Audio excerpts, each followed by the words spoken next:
All right, everybody. How are we doing? My name is Mike Crispy, and it's my great honor to be moderating this incredible discussion today, the Weaponization Watch Panel, hosted by the great Cynthia Hughes. Round of applause for Cynthia.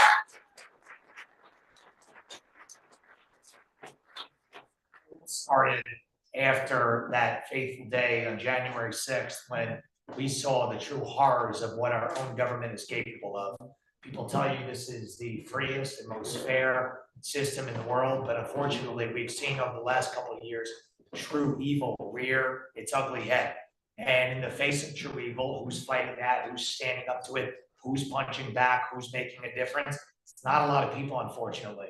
So many people during these last couple of years ran for cover, they hid and they did not step up when we needed them the most. It is so egregiously apparent when we look at politicians, representatives, leaders. They say they fight for us, and when we need them the most, they were nowhere to be found because they didn't want to touch a topic like January 6th. It's very tragic and it's terrible. But thank God that Patriot Freedom Project was around, and thank God that so many people in this room worked together to work with the president, work with people in the administration, and ultimately, successfully get our January 6th prisoners free. Let's have a round of applause for them.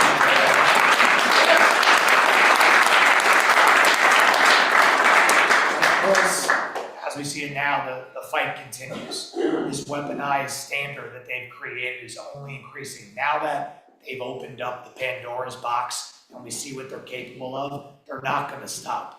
We see what the left wing is capable of. We see what, even in some cases, bad Republicans are capable of. And we need to have a check on that. We need to have a balance on that. And we need to fight the weaponization of government so we can truly all ourselves be afforded the liberties that are instilled on us under the Constitution, to have a fair process, to have true freedom, to have a true justice system, and not have it be weaponized like we see in third world countries in cruel and unusual ways. We know that certain people in our government want to turn this country into a, look-alike of these foreign oligarchs and third world hellscapes. But we're not going to let that happen. And groups like ours, groups like what Cynthia is leading, are the absolute forefront of the defense of that, to making sure that we keep our country intact. And without a justice system that is fair and honest and right, we don't have a country. So that's why it's so important that we support the great work of so many people in this room. So now, without further ado,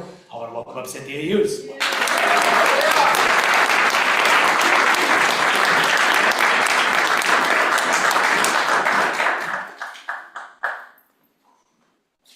Hello, everybody. Hello. Hi. Normally I have my notes. This time I have them in my phone. And I'm just gonna read what I wrote because I always get just messed up and I go off topic, and Marcus won't let me do that this time. So hello, everyone, and welcome to the first Weaponization Watch discussion panel. And I thank you for joining us today for this important conversation. So I have a question for all of you. And that question is, what brings us here today together? And my answer is simple: frustration, fatigue, and unrelenting fight for freedom. For me, the fight first began with a phone call that I will never forget. The call telling me that my nephew had been arrested for attending a protest at the People's House on January 6th. He was 100% peaceful, and he committed no violence that day. He assaulted no one that day. And yet he was denied due process, denied bond 3 times, and held in solitary confinement for more than 1 year of his life. That's a fact. Tim had no criminal history. He proudly served his country for 12 years in the United States Army. And yet before a single charge was adjudicated, he was stripped of his career, his freedom, and his dignity. How could our government do that to an American citizen? I wish I could tell you that Tim's story is rare, but in the last 5 years, I've learned a devastating truth, and it's not rare.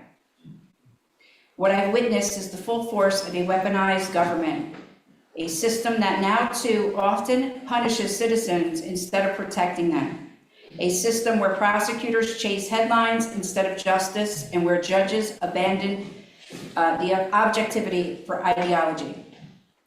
Right here in the Eastern District of New York, we have watched case after case that should have never been brought. Biased judges, overzealous prosecutors, and a district attorney who has made it her life's mission to not serve the people of New York, but to target President Trump, and in doing so, persecute anyone who dares to oppose her agenda. Right now, there's 2 women sitting in a prison here in Brooklyn. Not because of clear evidence, not because of any violent crime, but because a judge appears offended by their beliefs. Nicole Daydoni and Rachel Cherwitz are being swallowed by a system that in their case no longer reflects the rule of law or the presumption of innocence it is supposed to protect. Their continued incarceration sends a chilling message to every American that punishment can be driven by ideology rather than justice. What is happening to these women is not just a personal tragedy, it is a warning sign of a system drifting dangerously far from its constitutional foundations. My dear friend Doug Mackey was prosecuted for sharing a meme. A decorated NYPD officer here with us today saw his life and his family destroyed over lies. A young man also here with us today was targeted for investing in cryptocurrency, a market the Biden administration openly opposed. But what do all of these cases have in common? Conspiracy. Conspiracy has become the government's weapon of choice when they lack real evidence. It is vague and it is dangerous, and it has the power to completely destroy a person's life. Just ask my friend Enrique, who you'll hear from today. He was sentenced to more than 20 years in prison over January 6th. And here's the part that many people don't really know to this day, and should shock every American. Enrique wasn't even at the Capitol on January 6th. Not there, yet convicted on words, assumptions, and ideology, and sentenced to 22 years by a prosecutor and a judge who abandoned justice. That is not American. When January 6th happened, I founded the Patriot Freedom Project because families had nowhere to turn, and we raised money to hire attorneys. We helped secure real legal defense for hundreds of January 6th defendants when the entire system had turned against them. Didn't we, Nick? But we cannot stop there. The mission now continues through Weaponization Watch. Because today, and any American who speaks up, thinks freely, pushes back, questions authority, or refuses to comply with an ideology that goes against the grain, demands, I don't know what I wrote here, can find themselves in a courtroom or worse, in a prison cell. Just ask my friend Terry, who was here today with us. Her son Scott sits in a prison in Colorado because a judge refused to allow discovery that would almost certainly exonerate her son. This is why Weaponization Watch exists. It exists to expose these cases, to amplify these victims, to fight for clemency, justice, and reform, and to make sure no American ever feels alone in the system again. With the support of patriots like you and people beyond this room, your donations and your voices and your willingness to stand up, we can help victims like Nicole and Rachel. We can help Scott, and we can help the countless others whose names you will hear today. So I urge you please to stand with us, support this mission, fight alongside of us, because justice in America should never be political and freedom should never, ever be an option. Thank you.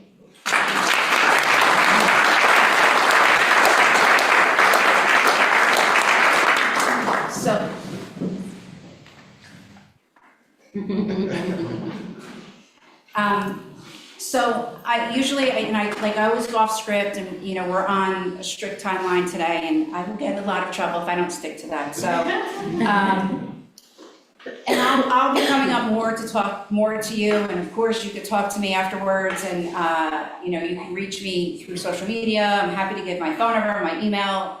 It's very important that we get people to really support this mission and share what we're doing. Today I had the opportunity to go on to Steve Bannon's show, and we have already gotten some really good feedback on that. And weaponization of government is a very serious thing that a lot of people don't realize in this country. And it's very, very important that we combat it and we fight it. President Trump is the only person that is standing between us and serious tyranny. And a lot of people, again, they don't realize that either. We have two systems of justice essentially in this country. And when our panel gets started, you're going to hear a lot more about that. And you're going to hear from, from these brave lawyers that go to the front lines and they fight and they defend, people when it's not the popular thing to do. There's a lot of thank yous to give out, and I'm gonna do that at the end of our show. And I would just like to say I really appreciate everybody coming together today and coming out to hear what we have to say. It's so important, and I really urge you when you leave here today that you take what you learned here, and you tell your family, your friends, your coworkers, you go to church, you tell them at church, and you tell the person at the bus stop. Because Weaponization Watch is very, very needed. There's nothing in this country at all that is helping people that are languishing behind bars. I can't stress it enough. There are 2 women that are sitting in a Brooklyn jail right now for a conspiracy charge. Conspiracy is so dangerous, and you're going to hear from Tom Caniff, our attorney, Nick Smith, our attorney, the great John Laura, who is President Trump's attorney. They're going to tell you just how dangerous conspiracy is. And when a prosecutor or an investigating team doesn't have clear evidence, that's what they use. And it obliterates people, and it's a shame. And you have these women that are facing a long time in prison, and we can't have that. We can't have that. You have a young man in this room right now who's not even 30 years old, and he's facing a long time in prison because people don't like serious, they don't like certain markets, certain things. Well, let me just not go off the rails here. But we're going to get started with our panel. But before we do, I would like to invite up my partners, if you will, who have teamed up with me and are working with me and helping me to kick off Weaponization Watch. One has been his own victim of weaponization. He has been a target, and he's going to share his story. And the other is the son of a very, very powerful woman, a pioneer, Phyllis Schlafly. If you don't know who she is, you should certainly look her up and you learn about her, because she set us all on this course. She is the reason that we have Moms for America and Moms for Liberty and all of these conservative organizations. So with that, I'd like to invite up John Schlafly and Doug Mackey.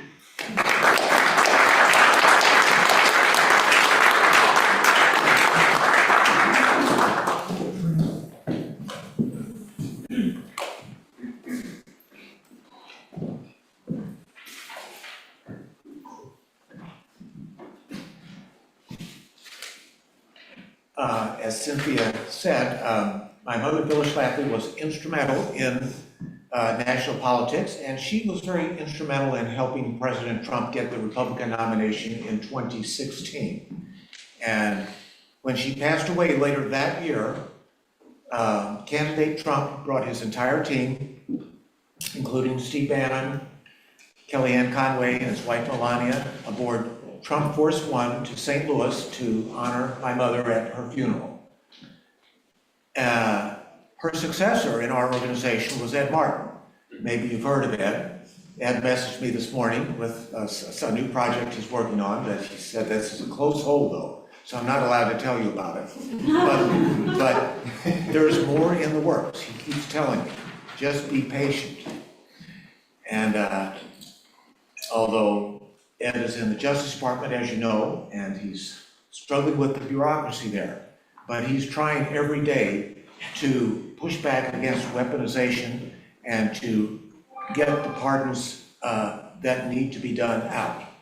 So I'm so happy to partner with Cynthia, Edna Cynthia, 3 years ago, and formed an alliance between our two organizations, and that has continued this year, since now that Ed is in the Justice Department. And the Phyllis Schlafly Eagles Organization and Patriot Freedom Project are co-sponsoring this event. By the way, it's great to be at this wonderful location where they still honor a great president, Theodore Roosevelt, with a statue.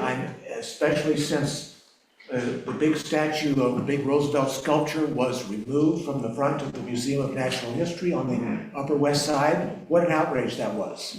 But at least there's a pocket here in New York for Theodore Roosevelt republicanism.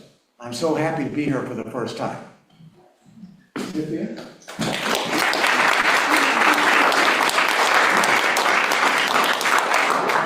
John has become a great mentor and teacher, and I'm very grateful for you, John. Thank you. Doug? Thank you, Cynthia. Thank you, John. It's an honor to be here with Cynthia of Patriot Freedom, and of course, John Schlafly of the Schlafly Eagles. These two have been incredible warriors for justice and also the conservative movement. So my name is Doug Mackey. 2 days after Joe Biden was inaugurated, I was arrested and charged after sending a memes telling Hillary Clinton supporters that they could text their vote. I'll talk about it later today, but ultimately we fought them all the way. We never entertained the idea of a plea deal. I was convicted. We never entertained the idea of even a pardon. We fought the case in the court and won this past July. So that was a big.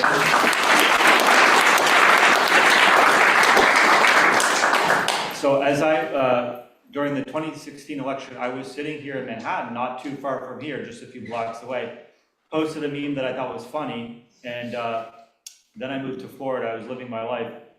I was brought back here to the EDNY to fight the case, so it's very fitting that we're here in New York today. There's a big problem with these two offices in New York, the EDNY and the SDNY, and there are a number of victims of lawfare and weaponization in both of these courts. A number of EDNY defendants, we're like a fraternity now, we see each other all the time.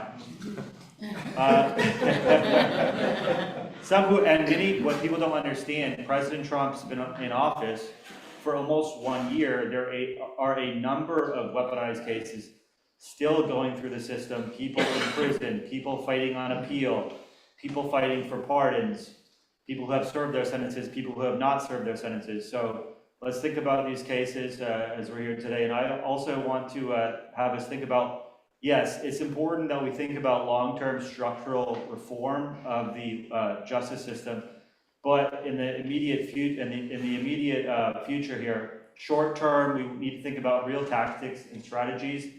And to that end, Cynthia had the brilliant idea of creating the Weaponization Watch. It's a privilege to be a part of this project. So we're going to try to be allies for people who are fighting lawfare and weaponization, and allies to the administration as well, because as we know, just because a few appointees go into the DOJ doesn't mean you get everything that you want immediately. There are tens of thousands of DOJ employees and only a few dozen appointees. So with that being said, thank you very much, Cynthia and John, and let's start the panels.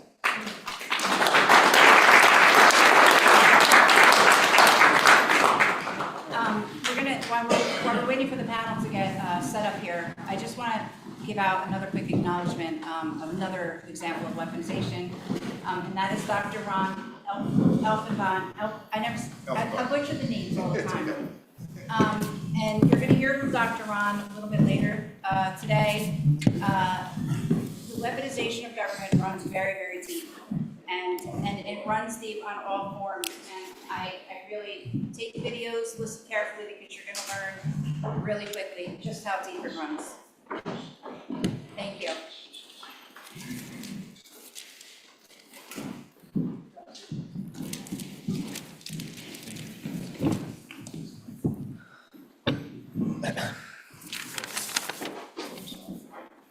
All right, everybody, we're all good, we're all set? We're mic'd up? I like it. All right, just want to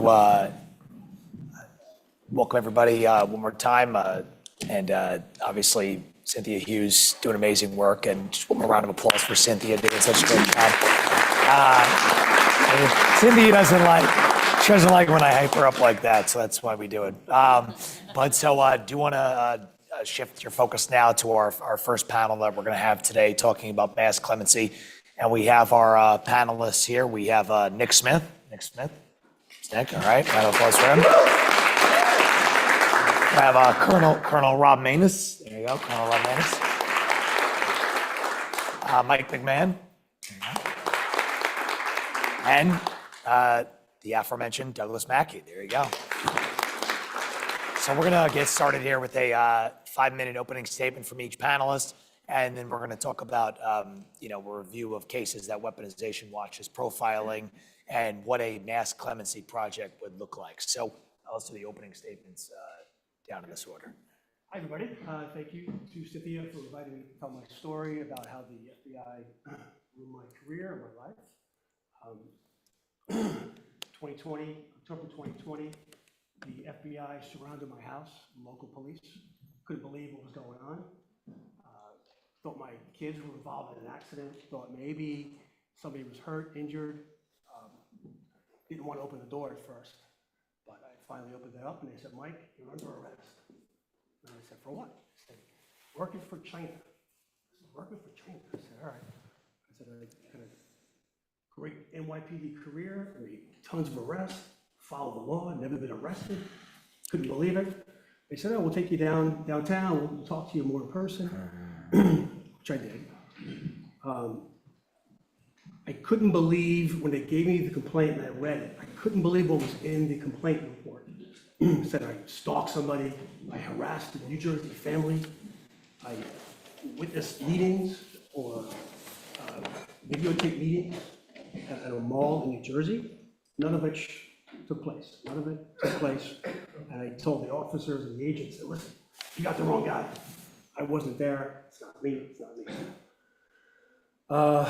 They set my bail at $500,000. I had to put it at my house. I put it at my brother's house. But I said, to my wife, I said, we got to fight this. We cannot let this happen. We had nothing to do with this Chinese operation, the CCP operation. You got the wrong guy. Said it over and over and over again. The agent would not speak to me, would not meet with me, did not interview me. I never met the case agent from the FBI.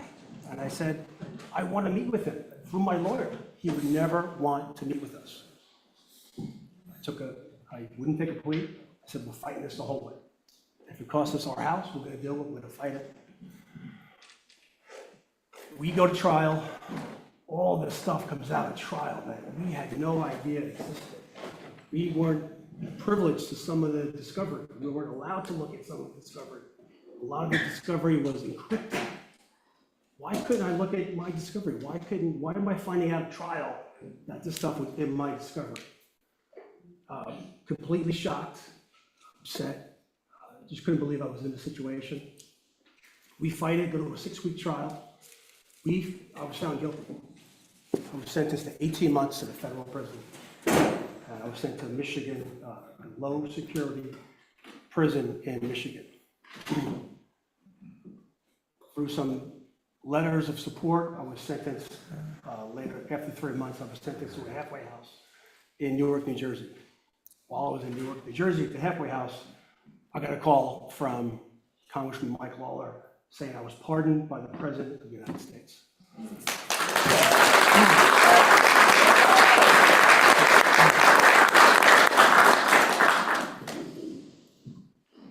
Thank you. I thought I was going to see the tree lighting in Rockefeller Center. I didn't know it was coming here today. So, thanks to my wife, Martha, who's been amazing. Fought for me every single day the last 5 years. So could not have made it through this without you. She's the best. She's the best. She's the best girl. All right, thanks for sharing that. All right, go ahead, Doug. Thank you, Mike. So, so we're here talking about mass clemency, and I think it's important we talk about this because I've seen in the media lately, President Trump is taking a lot of heat from the media, from the DOJ. As you know, they all leak about some of his pardons, and so I just want to talk about these pardons from the perspective of my case. You can't believe everything that you hear and see in the media. I know this from the surprise to hear that. But let me just talk about my case. I posted a meme that said that Hillary Clinton supporters could text their vote. During the 2016 cycle, it was obviously a satire, it was a joke. The DOJ didn't treat it as a joke. Hillary Clinton did not treat it as a joke. Surprise. So basically, so you post a meme online. Okay, what kind of charge can they hit you with federally? So they charged me under the Klan Act of 1871, a felony, punishable by up to 10 years in federal prison, or death if you were part of a conspiracy that resulted in death, you can get the death penalty. So how did they come up with this? It's a conspiracy to injure, intimidate, threaten, or oppress anyone in the use of their rights. So you think that would be like, well, masked men beating people up or killing them for going to the polls or speaking out using their First Amendment, whatever else. This was an entirely novel prosecution. They had never prosecuted a case like this where somebody just posted something online. But this was written about in white papers before Biden even got into office. So this is the whole NGO complex that we all know about, concocting ways that they can charge people. There was not a single victim, and they didn't have any. So with a conspiracy, they don't need any victims. First of all they need is that you had an agreement with somebody else to enact this, whatever crime it is, the underlying crime. Well, in my case, there's not even an underlying crime, because posting a meme that's joking about the way you can vote is not actually a crime, but that doesn't matter. They can say, as long as you conspire with somebody else to injure someone in their attempt to vote. They needed a co-conspirator, otherwise you can't charge with a crime. So they found some guy that I never talked to, who happened to be in some of the DM groups with me, that had either reposted or shared the same meme. They went in through DMs, and they subpoenaed Twitter, went through all these DMs, and pick out little bits and pieces where other people are saying things like, oh, haha, people are, it'll be so funny, people will believe this. Having nothing to do with me. So this is how they weaponize these statutes. Ultimately, I posted this tweet, nobody really saw it until some people in the media picked this up and started spreading it around, saying, oh, look what we found. Ultimately, 4,900 people texted the number. So what was the headline in the New York Times? 4,900 Democrats tricked. I kid you not. And of course, we went to trial. There wasn't a single person that was tricked. They interviewed people. They went around Brooklyn, Long Island, wherever, interviewing people who texted the number, and people were like, I don't even remember texting this, or of course, I didn't think it was real, whatever else. So I was charged with this crime in 2021. President Trump, 2 years later, was charged under the same exact statute. We're talking about novel interpretations of statutes. So obviously, ultimately, we won the case because they said the appellate court looked at all the evidence and they said, there's no way that I agreed with anybody else that this meme was going to trick a bunch of people out of voting. So basically what they had done was they twisted this other guy's arm and got him to testify. And he lied during the testimony. He later on recanted the testimony. So my point in saying all this is that I think that we need to stand behind President Trump and his pardons. And I know some people look at some of them and say, what's going on here? Well, there's a lot behind these cases that you don't hear about. I mean, I could talk about my case for hours and hours, and I could forget half of it and remember it later. And I could write a whole book about it. So, there's also, I think, some individuals who may be guilty and may plead guilty. Maybe some plead guilty because they're guilty. Some might plead guilty because it's a better deal, even though they're not guilty. But they're hit with these extremely unfair sentences because of who they are, because of their politics or their beliefs or what have you.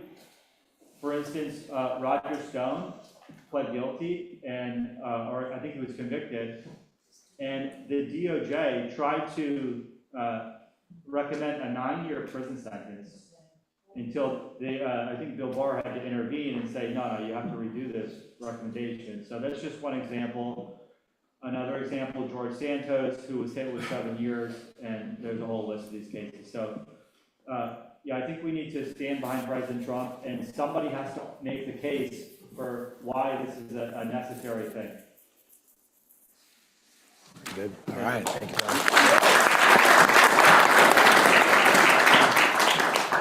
Good afternoon, everyone. I'm a defense lawyer. I've worked with Cynthia Hughes and her organization and exasperated her for 5 years, approximately. Don't throw punches today. So pardons and commutations have become a subject of widely shift that mic over to the middle. There's a lot of headlines about recent pardons and commutations that have come out. And much of this is unfair. One of the criticisms is that these pardons that the White House has been issuing recently would never come from any other administration. We can get into the details about why that's wrong, but I think the key point here is it's sparking a debate about how pardons should be used, and this debate is a useful one. On the one hand, you have outlets like National Review. Today, they published an editorial saying that this White House's pardons are an argument for eliminating the president's pardon power. They say that Congress should put curbs on the president's pardon power. I think that's exactly the opposite. I think the pardons that are coming out of this White House are defensible on their own terms, but even more broadly, I think given the failures of the criminal justice system over time and Congress's inaction, the pardon power should be expanded. And not just in terms of the number of individuals that receive them, but the concept, the structure of using pardons. Pardons can be done categorically in addition to individually. So there are all kinds of vague federal statutes, like the type Doug is talking about, like in the case of Mike McMahon, that are abused by prosecutors, and people in the system know about this. They've known about it for a long time, and nothing is done about it because legislation is a snail crawl process. What the White House could do is it could start using pardons to basically rewrite some of these laws itself. And how would that work? They could start writing pardons that address certain uses of statutes. And they say to federal prosecutors, well, if you go after people using this vague interpretation, you'll get nowhere because they're already pardoned. Another power the president has is to issue conditional pardons. Most pardons come through unconditionally, but the president can use this power to say, for example, well, I will pardon you on the condition that you pay a lower penalty than the one the federal prosecutor, the federal judge imposed. Serve a lesser sentence. And so there are all of this suite of powers that the president has that could totally rework the way criminal justice works. And I think that is very much worth exploring, particularly in this White House, given its boldness. All right, very good. Thanks,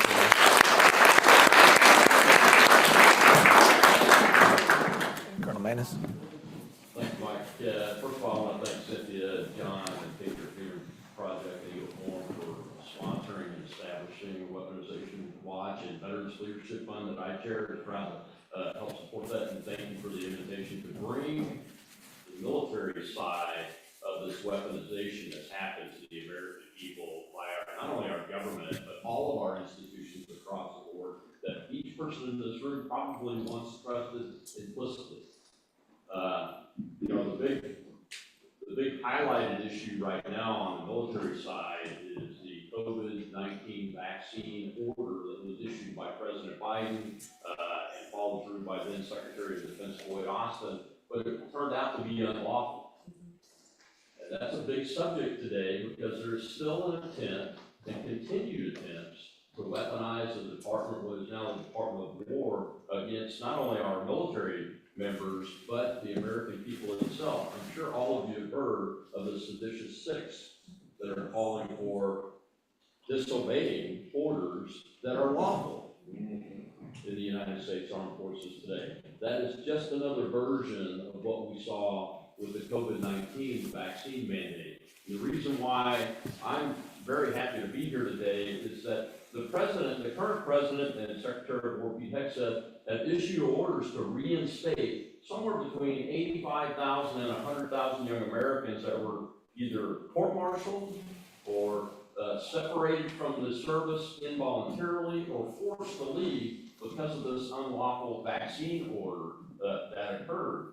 As a matter of fact, they have had some limited success. Captain Mark Shaw, who was a U.S. Army officer, the one officer that was court-martialed and convicted, in my opinion, was pardoned by the president and has come back to the service and was recently promoted to the rank that he should be holding today. So that's good news. The bad news is the bureaucrats that are in the Pentagon and the service departments continue to resist that order and continue this weaponization. How are they doing that? They chose a bureaucratic process called Board of Correction of Military Records to bring people back in. That's why, even though the initial order was issued in February of this year, less than 100 individuals have been reinstated to active service. And these are individuals that chose to do the right thing and stand up and be counted when it was very, very difficult to do that. That's why they're mostly still in close today, because the institution forced them to leave in one way or the other. But we want to see them all back in because of their talent to make decisions under pressure that are the right decisions. That's what we need in the United States.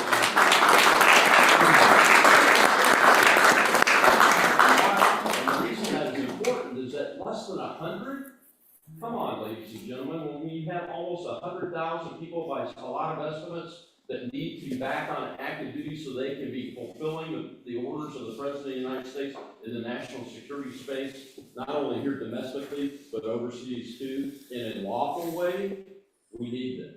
So what do we need to do? An organization that I've worked with for many years called Stand Together Against Racism and Radicalism in the Services, or STARS, has sent a letter to the President's office and to the President himself back in June, asking for blanket pardons for all of the individuals harmed by this unlawful order so that they can bypass this bureaucratic system that's being used against Secretary Hegseth and President Trump's order and preventing people from coming in, and allow them to all be reinstated en masse. And that's an unusual move, but we have asked for that. We've also sent copies of the letter to the Pardon Office and the Department of Justice to see if we can make some headway there. But we would certainly appreciate everybody's support here to reach out and contact your representatives and help share this show, this event here, so that we can continue to get that word out, because most Americans don't realize just how bad the weaponization of the Department of War has been, not only against our military members, but against U.S. citizens too.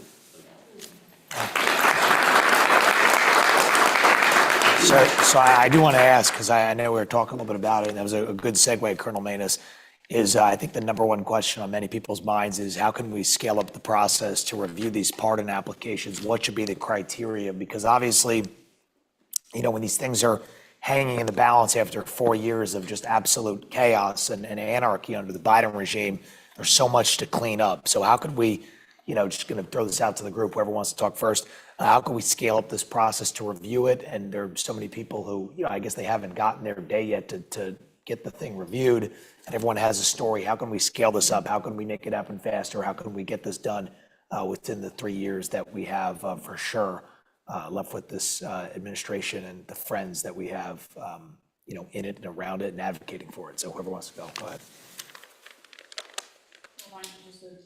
Okay. For me, it was a fairly simple process. I think it was only a couple pages, filled it out, sent it in. Thought it was a more complicated case than that. A few pages, called the right people, and, you know, got it over. I think there's a big role for outside organizations and charities like Weaponization Watch to do some of the vetting work that the small pardon attorney's office can't handle at this scale. And I know Cindy's group does incredible work. I think anything she might do more vetting than some, you know, the pardon attorney's office might have done. So more resources to groups like Weaponization Watch that are taking a deep dive into cases. Just to add to that, one of the techniques that the Secretary of War's office has done is set up a task force on this reinstatement issue, but it's being led by a colonel that was forced out of the military and is one of the less than 100 that's been able to get back in. However, I also think that the President could establish a commission made up of outside agencies and decision makers that have this type of experience and have been working in this space for a long time to help the small pardon office, because it needs folks that have been through the process, have been advocating in the process, and they've been harmed by the process, most importantly, to be involved in that. So I would like to see an outside commission established in order to do that. That covers all the pardon issues across the board, including the ones I was talking about with the The colonel's idea fits well with another reform issue with respect to pardons, which is that the pardon attorney's office has been known for a long time to be Mr. No for pardons. They're a branch of the Department of Justice, which is to some extent captured by prosecutors. So outside commissions and private organizations will help stop that kind of influence as well. Absolutely, and also we have to be providing, well, first of all, I agree, there should absolutely be an outside commission that can recommend pardons to both the DOJ and the White House. We have to make inroads to both. I know sometimes President Trump will go around the system and issue pardons without the input of DOJ, which I think is a good thing. I think that accelerating the process is absolutely necessary. Traditionally, you have to wait 5 years after you serve your sentence to ask for a pardon before they will even consider it. So I think that, you know, if that's somebody that committed a crime and was guilty, and they say, well, you know, I've reformed my life, I'm ready to go on, that's great. But obviously, a lot of these cases, we're arguing are cases of weaponization and lawfare. But the president definitely needs outside support as far as political cover fire here, or else, you know, he's not going to be able to get anything done. Like you said, national review is going out there and saying, you know, the president shouldn't even be allowed to have the pardon power, which is just another case where the establishment really has been chipping away at the power of the president for all these years. I mean, the president, in a lot of ways, can do whatever he wants. He doesn't need the DOJ to recommend a pardon. He doesn't have to wait 5 years to pardon anybody. And he's been exercising that power, so we're very fortunate, and we should keep in mind that without President Trump, none of this would be happening at all. We wouldn't even be sitting here talking about it, so we're very fortunate. So we have to provide political cover, and it's not just about, oh, you know, I think it's the right thing to do. I mean, it's not just about, oh, you know, politically this is popular or whatever else. It's the right thing to do, so we have to make that case in the media. Sorry, to dovetail on your point, Doug, and Nick, you too. Biden pardoned murderers in the last 10 minutes of his presidency, murderers. And that they're calling out Trump for pardoning people who didn't do anything wrong. It's just mind-boggling. Like, The oil pen that yeah. I mean, drug dealers, murderers, people who were like real criminals, they were pardoned in the last 5 minutes of the Biden presidency, and yet they're coming after President Trump for pardoning people who don't deserve to be in jail. Biden was effectively using the pardon power to get rid of the death penalty. And although you might not always agree with that policy, it's an interesting use of the pardon power. So Biden and before him, President Obama were conceiving of this power to categorically deal with justice rather than whack-a-mole with individual defendants. And I might not personally agree with how they went about that or what sorts of crimes they were using to provide relief funds, but it's a very interesting approach that I think would behoove this White House to look at. I would say that it's not just the right thing to do for the individuals involved in with the pardon requests and those kind of things. It's the important thing to do for the future. Today, as I speak to you, this unlawful vaccine order that was issued is now being used the same exact process to eliminate service members that are not desiring to take the flu shot and are making religious accommodation and medical accommodation requests. I know of at least 2 officers today, one in the Marine Corps and one in the United States Air Force, that are about to be separated from the service simply because they don't want to take the flu shot. And I was a commander 3 times, ladies and gentlemen. I have never, ever even reprimanded an individual for not desiring to take the flu shot. It's never been a readiness issue, but it's been made into one because of this unlawful vaccine order on the COVID disease that has gone through every layer of the bureaucracy, all the way down into the uniform unit levels at the lowest level possible, where it's ordered by NCOs and young officers, and they're using it as a hammer to get people out. And those people, as I mentioned before, are the individuals that the United States needs the most. They can make good, solid, independent, legal decisions in a stressful environment, and that's exactly what we need in the armed forces. I'm a physician, and in order to step foot in a hospital, you have to prove you had a flu shot. So if you want your privileges to a hospital as a doctor, a nurse, a tech, you have to have had a flu shot and a COVID shot. To this day, they will not give you privileges. They will yank your privileges and throw you out of the hospital if you don't have one. It's crazy. Let's go up. What about a more effective use of preemptive pardons, right? I mean, you've seen them used, historically, it was Nixon, pardoned by Ford, right, preemptively against future charges, and then Biden did it recently. You see presidents use preemptive pardons at the end of their term. What about a more active utilization of that while we figure this all out and just kind of cut to the chase, right? I mean, I think that might be a good way to kind of, ward off kind of what we're talking about in terms of this, entire weaponization of the Justice Department and the judicial system is someone, work with President Trump to effectively use preemptive pardons. And again, I know they're not highly favored, but we kind of have no choice. I think it's not just a useful idea, it's an essential idea if you're going to use pardons to reform the justice system. So the idea would be to lay down clear lines for prosecutors in advance with reactive or conditional pardons and commutations that you're not going to use these vague statutes in the way that you've done in the past. And if you do, it's pointless because the case is already over. The person is pardoned. I think that's a great task for a presidential commission on pardons to help the Department of Justice Pardon Office.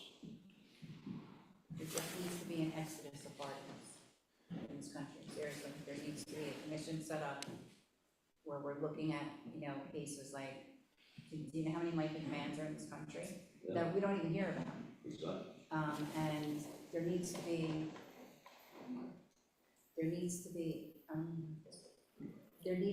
a, like we've been talking about, a commission set up that, people contact and say, my loved one, has been in prison for XYZ amount of years, or is facing prison, like, I don't know if I'm allowed to say his name, your guy. How young he is, your guy. And God forbid, if things don't go well, he needs advocacy out here, and he needs somebody to really fight. And that's what we're gonna do, and that's what we've been doing. So, I just wanna say one thing, sorry, Marcus. I went to the doctor with my daughter the other day, okay? We walked in the office, now this was a GI doctor. And my daughter went up to the desk, and the mean woman behind the glass said, it's HMH policy to wear a mask. And so HMH stands for Hackensack Meridian Health. And so my daughter turned around, looked at me, and I said, don't you dare put that mask on. And she just looked at me, she's a grown woman, but she's like, I'm not gonna make my mom mad. And so I said to the woman, we don't do masks, okay? This is 2025, we're not putting that mask on. And I said, that doctor behind those glass windows there doesn't have a mask on. And what could she say? So they did turn us away, and we went on with our appointment. When we got into the room and her doctor came in, I said, I hope this isn't the last time we see you, because we're not wearing a mask. And he said, do you see a mask on me? I'm not wearing the mask either. So it's whoever's behind this mask thing, like, I don't know if we're talking about that. I just want to say, screw the mask. That was a little, I would just add that what we are talking about is a weaponization beyond the government. It was started by the government, and it's infected every civilian institution in the United States of America. And it's weaponized against you and your daughter, the average citizen. That's why it's so important to have organizations like the one you and John have started here. And I think we just have to continue to spread the word and get the work. Yeah. And don't be afraid. Don't be afraid. You gotta stand up, you gotta have the backbone, and you gotta push back. yeah, go ahead. There's maybe a little off the topic, but what's the role of the law schools? In other words, producing judges who find lawfare something that is palatable. Has there been any effort to say, what are you teaching law students and future judges here? Is that a futile thing? I hope not. I think it's an interesting idea that there should be anti-lawfare classes in law school. or, you know, just treating the subject of weaponization at all there, but I'm not aware of any effort to teach students that if they become judges, they should avoid lawfare. I think it's kind of part of it is inherent in human nature. It's about character. Are you the type of character who's willing to abuse the power you have to implement your political ideas and to ride your hobby horse as a judge? Or are you the kind of character that can step that aside and then partially adjudicate cases of you? And to some extent, that's about teaching, but I think to a great extent, it's culture and character. Correct, but I guess what I'm suggesting is how do we change the culture? In other words, we're dealing with it at the party level after the problem has already happened. Yeah. Why is this, there was a time where lawyers and judges would have found all of this anathema. I think law schools should be required to teach a case study of the general counsel and Department of Defense lawyer, Terry Adderham, who wrote a memo that made the COVID vaccine mandate sound like it was lawful, knowing that she was giving unlawful direction and guidance to every commander and every civilian in the Department of Defense. That resulted in 90+% of our young men and women getting vaccinated by force, and this other, almost 100,000 Americans getting pushed out. That should be a case study in how not to twist the law to achieve your political objectives, especially in the United States Armed Forces, which is supposed to be the most apolitical organization we have. We lose that, ladies and gentlemen, and we totally lose this country. That should be a required case study, and every judge should be required to review that from the perspective that we have today and write something about it and issue something about it, because we have got to stop this. That one individual who was let off the hook and promoted to the CIA, I think she's gone now out of there, but that's what they were going to try to do with her, and no accountability whatsoever. And then the other issue is, ladies and gentlemen, there has been zero accountability beyond the top layer of all the senior lawyers in the military services who were fired by this Secretary of War, but the generals and admirals have had zero accountability.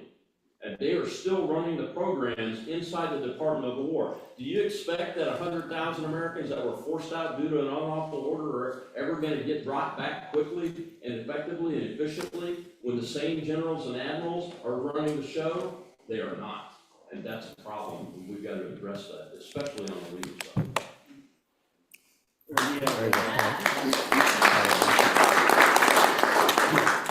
Let me just add that the legal establishment has become so wealthy and powerful. We know that the state bars are being weaponized against individuals like Jeff Clark. Unfortunately, my idea probably isn't that popular, but I think that these law schools, one way to undermine them is just to simply take away their federal funding, which unfortunately probably won't happen anytime soon. But if you think about it, they're producing this legal establishment that is so skewed to one side, where it's like 95-5 or 99-1. Why should Republicans or anybody who has any common sense, why should we be funding them as taxpayers? And the second is, why should these state bars have the power, have the power that they have? And they're using it, they're already threatening the legal licenses of Trump administration officials. And the idea is, oh, we'll just threaten to take away their funding and then try to twist their arm, but that's not gonna work. They're just going to, if Trump leaves office, they're just gonna go back to what they were doing, or as soon as they sign the agreement with President Trump, they're gonna be undermining it. So I don't think we should be, keep on empowering these people, but I don't know if that's plausible. Go ahead, right over. Hi, my name is Tanya Pierce, and I work with the Ladies of Hope Ministry. Thank you. I want to just circle back on the appointees at the DOJ, that there's only a few, but the DOJ has regular employees that have been placed there for decades. We have a campaign called Remission Now for 27 women who are serving a life sentence for restitution. They've already served their prison sentences. They've already served their probationary sentences. But yet, because of what Doug was speaking about, conspiracy, people, including myself, I was convicted in the SDNY, the sister to the EDNY over here, for $35,000 after trial. But yet, I was sentenced to a $2.5 million restitution. Without any documentation, without an FDRA hearing, without any pushback. As of 10 months ago, I wrote to the DOJ because now the fog is clear. And I said, these entities were either out of business or have never made a lost claim. And I've been paying restitution for 11 years and never disbursement. And the letter I got back was because it goes to the bad debt fund. But the law says that in order for a victim should transfer their debt over or sign over their debt to the Department of Justice. How can anyone in this country, and I'm speaking for the 27 women in the Remission Now campaign, as well as I get tens, hundreds of calls each week about people who have been weaponized because of money that they don't owe. And when we see that President Trump, who campaigned and gave clemency to a good friend of mine, Judith Negron, and took away the debt that she didn't owe, these are the things that we're talking about, real freedom, because you can't be home serving a life sentence. That's a good point. Yeah, good. Any comments on that? We were talking about this a little bit before the panel, but restitution judgments are notoriously error-ridden and excessive. People who pretend they're victims in a criminal case can come forward with a profit-making motive. It's an easy way to make a buck. And to link this subject back to what we were talking about before on clemency, the president has a special power that people don't talk about very much, called the remission power, where the president can return restitution and forfeiture judgments that courts impose as well. And so another idea is to promote the White House's use of remissions. If we have these excessive restitution and forfeiture awards all over the country, we should be looking for those places and reporting them to the White House so that we can get people their money back. It's been a problem for decades. You know, it makes me think, listening to you, Tanya, it makes me think that with Weaponization Watch, Doug and John, we should add another, part to it. And there should be all these stories, and accountability side to things. Because we have favor with the president. We do. We have favor with the president, and we have great favor with Ed Martin, John and I. And so, I'm not saying that matters. I'm saying that, I think they would, they know the credibility, and I think they would pay attention. They know that we work with great lawyers. The president loves Mike Christie. And, collectively working with a group of people like this, we can expose a lot of things, So you inspired me, Tanya, just now, with another thought. We're gonna add it to the list. And these stories have to be heard all the time.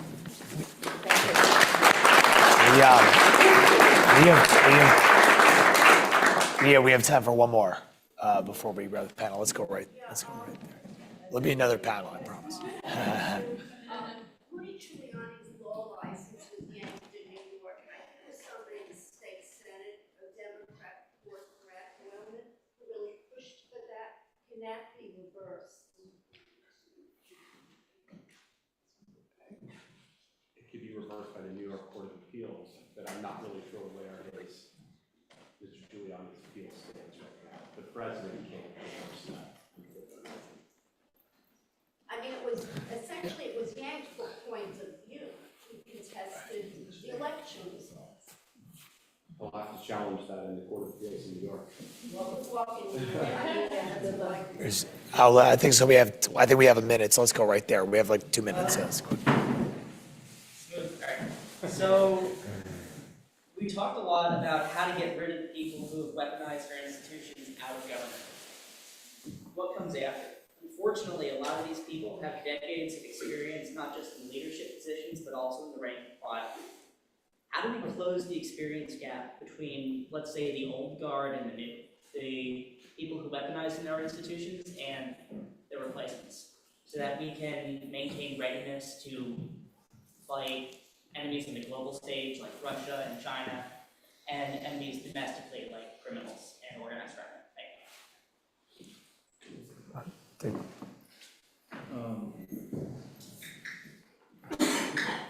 So, yeah, personnel is policy, absolutely. I think that I'm always encouraged when I'm reading in the news that individuals are getting fired in the FBI or DOJ.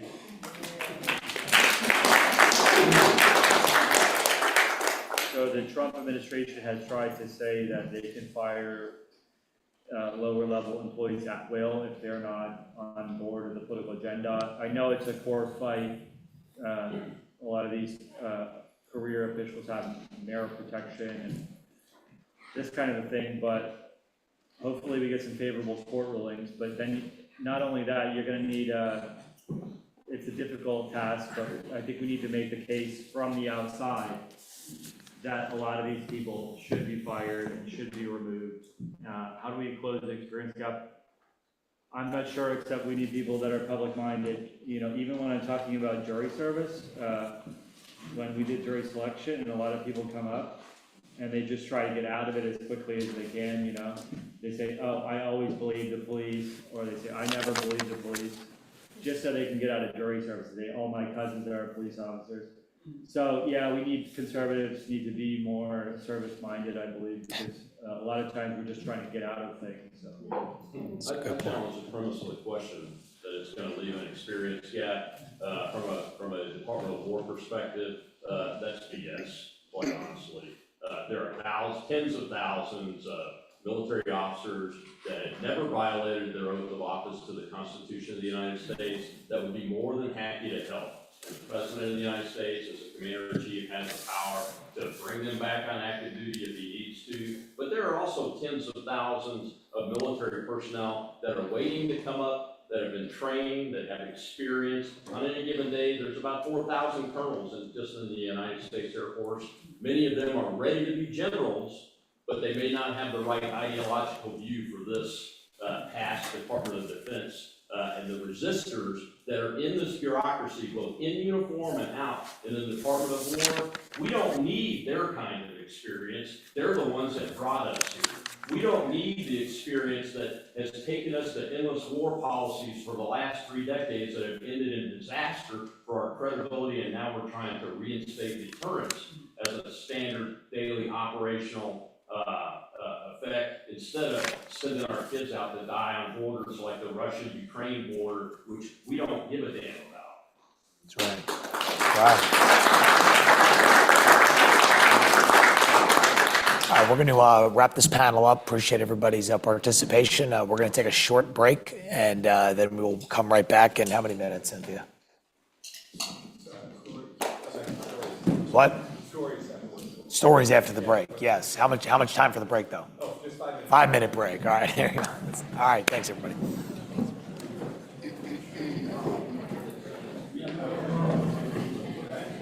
Good job, Mike. Thanks. Appreciate it. Good to see you again.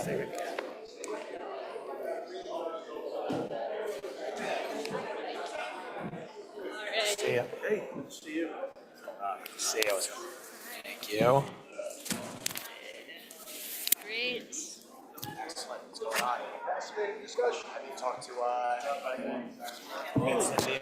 I met Cynthia briefly, but she was so busy coordinating, we really didn't get to talk. There you go. Works with us very closely. Right back, 5-minute break.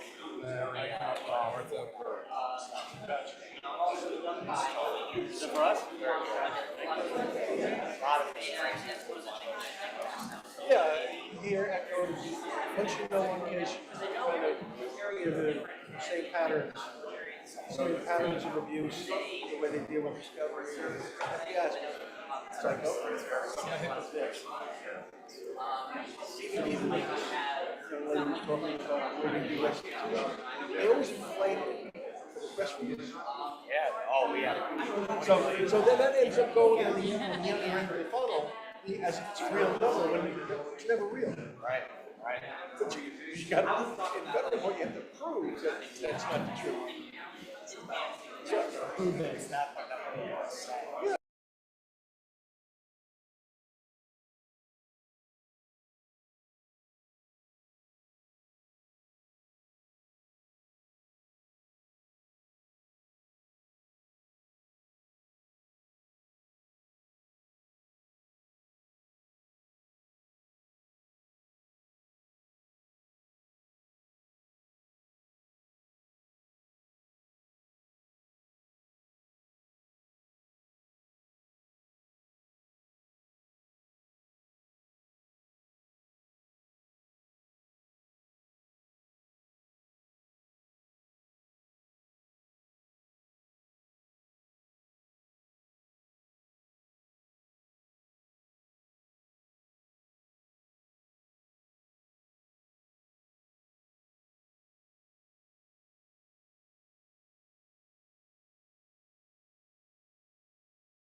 urine being thrown in front of my guys. The reprisal,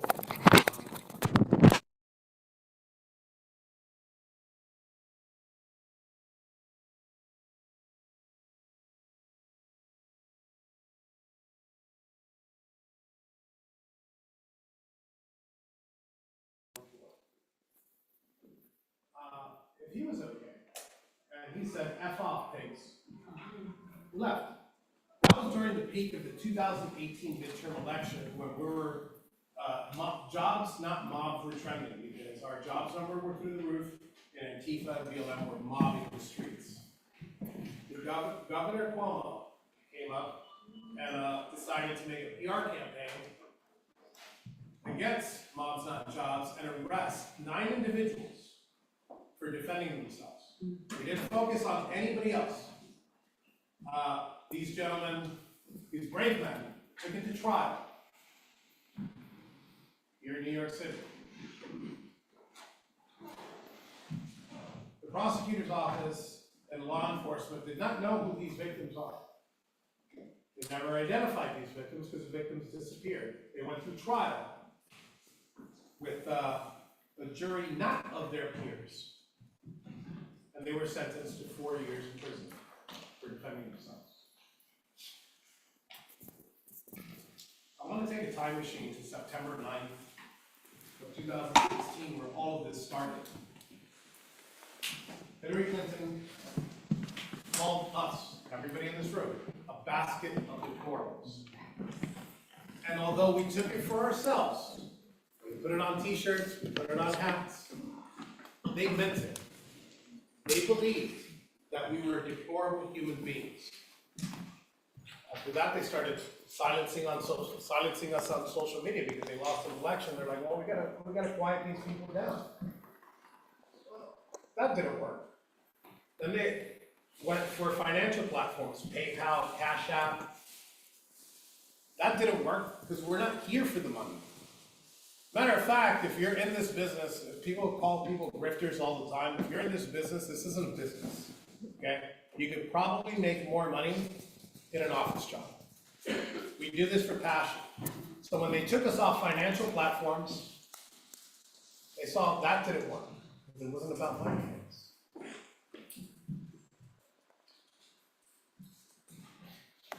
Then in 2019, what did they do? They locked us in our homes. They shut our businesses down. They said to keep away 6 foot distancing. We couldn't see our loved ones that went to the hospital. Some of them passed away and we never got to see them again. That didn't work. We had reopen campaigns across the country. Florida was one of the first states to reopen completely, successfully.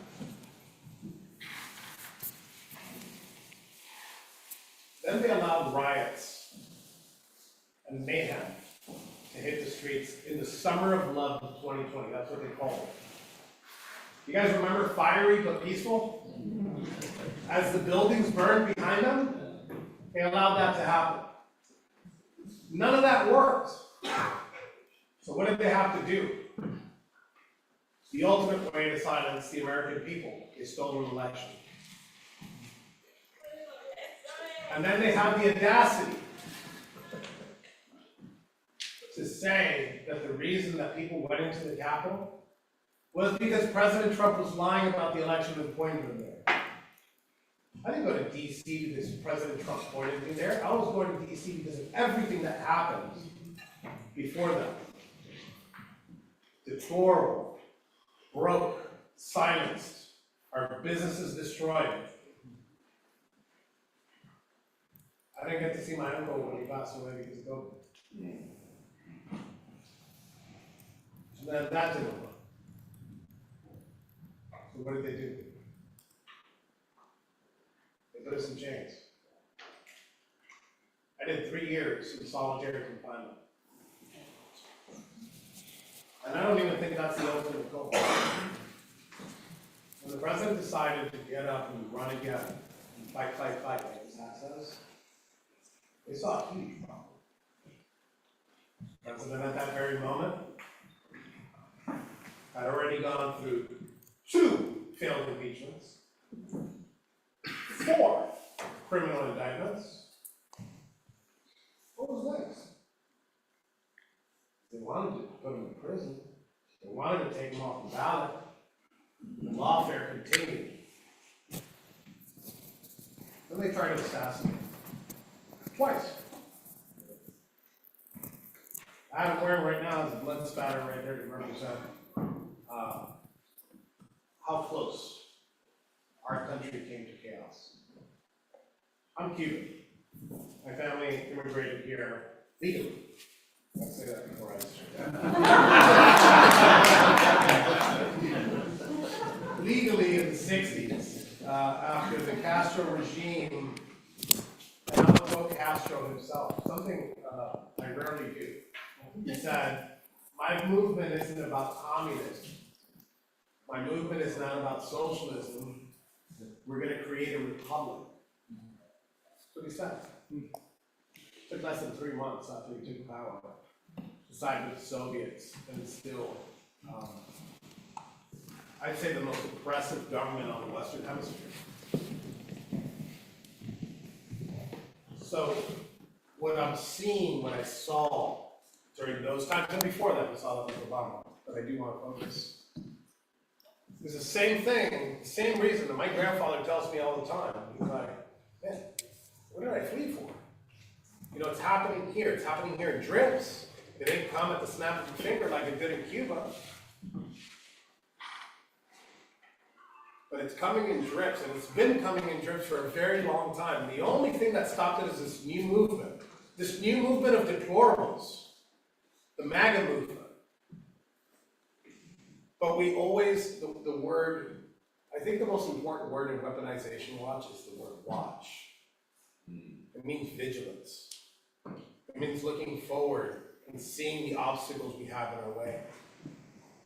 We have less than 3 years, ladies and gentlemen, to turn this ship around. And the weaponization is the biggest threat to our constitutional republic.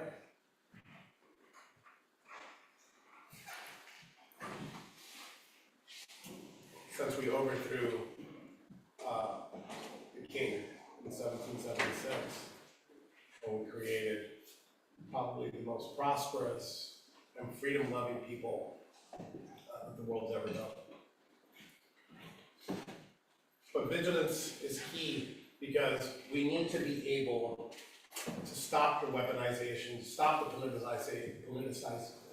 sorry, I'm Cuban, of our government. English is my second language, by the way. I'm waiting for ice.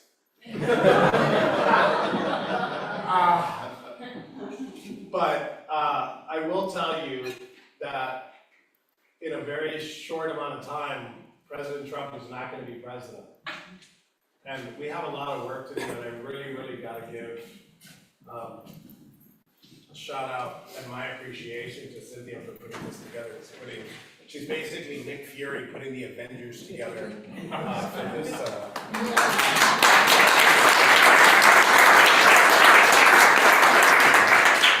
And weaponization, it's not defense. It's not just defense, it's offense. And sitting in the back there is my civil attorney, Thomas. A round of applause for Thomas. The attorney took the offensive in these January 6 cases, and we became the first January 6ers to sue the federal government for the weaponization that occurred during the Biden administration. It's not Enrique Tarrio versus the United States. It's Enrique Tarrio versus the Biden regime and what they did. Because what they did to my family and what they did to the families and the 1,600 other individuals was atrocious. They made an example out of us, and we need to make an example out of them. And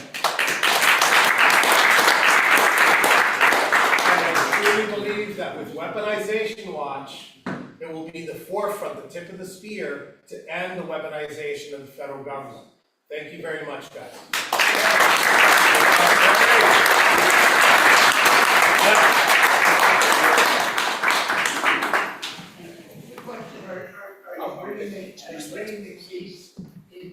outside the seat, I hope? I love that question. Yes, that was one of the first things our attorney Thomas had told us we can't do it in DC. We have currently filed in the Middle District of Florida.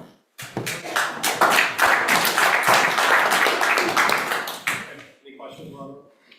I have one question. When you were put in solitary confinement, was it before or after you were convicted of crime? Before and after. The entire time, 3 years, I was in a concrete coffin. And were you violent towards any of the prisoners before they put you in solitary? Absolutely not. As soon as I got there, that's the first thing they told me. So why did they put you in solitary confinement? I actually want to tell you a story about that. I want to hear it. Go ahead. So you guys remember the Lockerbie bomber, the shoe bomber? Yeah. I was in Alexandria Detention Center. You know, it's a bomber, you know? And we ended up going to court together. And they put us in the van, but they separate us. And I'm like, okay, oh wow, they're separating me from this terrorist. So we go to court, we come back, and on the way back, they pull him out first. And they walk him in, they take his handcuffs off, and he walks into the facility. And they pull me out, they keep me in handcuffs, and they shut down the entire floor just to walk me to my cell. They weren't protecting me from him. They were protecting him from me.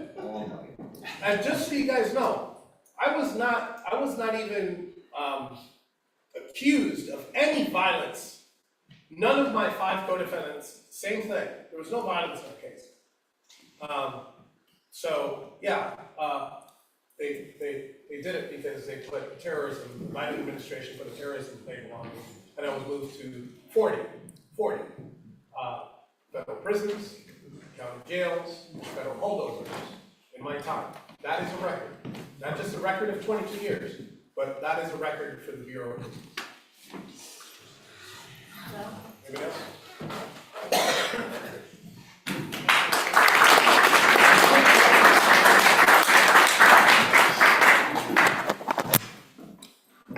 Thank you, Enrique. When people hear your story, the fact that you weren't even there that day is pretty extraordinary, considering what they've done to you. So that's just, one story. Now you're going to hear another one. This is the wife of retired NYPD officer Mike McMahon, who was just up on our panel. And you'll be able to hear the other side of weaponization. We call that the humanitarian side.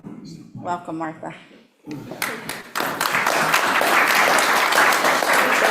Thank you, Cynthia. Thank you, everyone. It's an honor to be here today. I can't believe if you told me that in my lifetime I would be standing here talking to all of you about my husband being a spy for the CCP.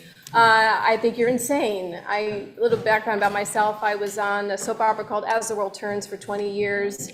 I met Mike when I was 23. And we've been together for 34 years. So I met this hero NYPD cop with, yes.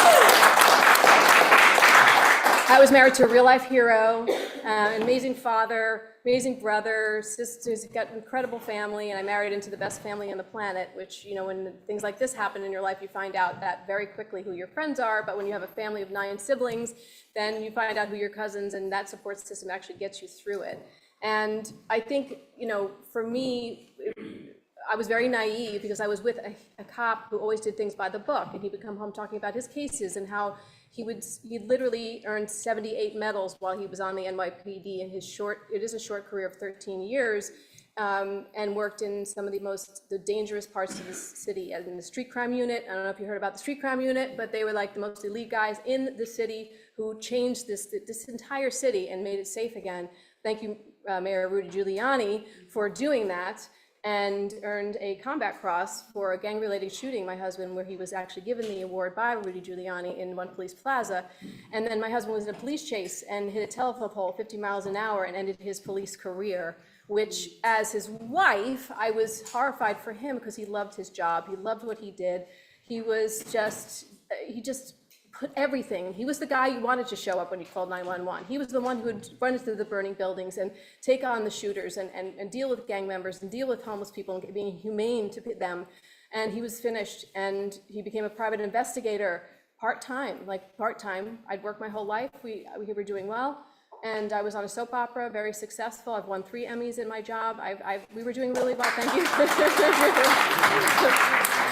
And Emmys actually don't mean anything except unless you want to talk to congressmen. That actually kind of helps to kind of get you at least in the door sometimes. That was actually the best thing about my career, was how I was able to help my husband. I will say that as wonderful as to be an actress and do what I did, being able to help my husband get home was my greatest accomplishment in my life. And I did not do that alone. Cynthia Hughes. Congressman Michael Lawler is on another level. I'm just telling you right now, that man was from the beginning, before he was even elected, was on our side and said, if I get elected, I'm going to help you. And answered every phone call, every email, called me. I mean, when he was trying to work for the pardon to get Mike pardoned, calling the president, calling the White House counsel, getting me on the phone with the White House counsel, making emails, calling me at 10 o'clock at night saying, I'm working on it, I'm working on it, I'm working on it. I'm telling you, if I'm going to give one piece of advice, you need to find your hero. You need to find your advocate who means it. There's a lot of congressmen who say that they want to help, and they're busy, but they're busy. They have other things going on. Find the one who wants to do the advocating for you. Congressman Lawler, also after my husband's brother passed away from 9/11 illness, honored him on the House floor. I mean, this man is different. He's just cut differently. But from a family perspective, what it does, now, I knew when he came home after being taken out of our home, without handcuffs, mind you, didn't take his guns, didn't take his computers, didn't take anything. They were petting my dog. This was not a normal arrest. This was just for optics, this whole case.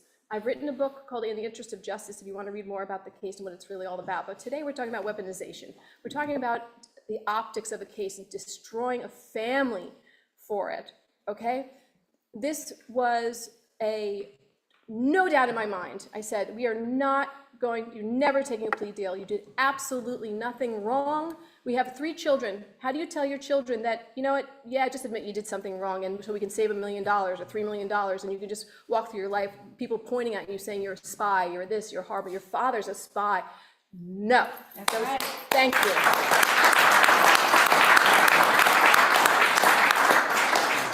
I said to Mike, I said, we'll sell our house. I don't care. I grew up with nothing. I grew up with a great family and support system. We'll figure it out. We'll figure it out. And our lawyers were amazing and supportive and patient, okay? But when we went to trial, and I sat in that courtroom, and I heard the prosecutor on day 1 manufacture evidence to the jury and lie to the jury and manipulate the judge, and the judge allowed him to manipulate the jury, I said, we are screwed. And I don't know what is going to happen here, but it's not good. Not one piece of the media was positive, not one story about my husband's heroism, nothing in the media about his career. Not one piece of media was about his career. It was all about China and spying and this. The people he was following were CCP officials from Wuhan. They were not citizens, they were not dissidents. Nothing in the media about that, nothing. So I knew we were up against it. And then when he was convicted, I mean, I'm dramatic.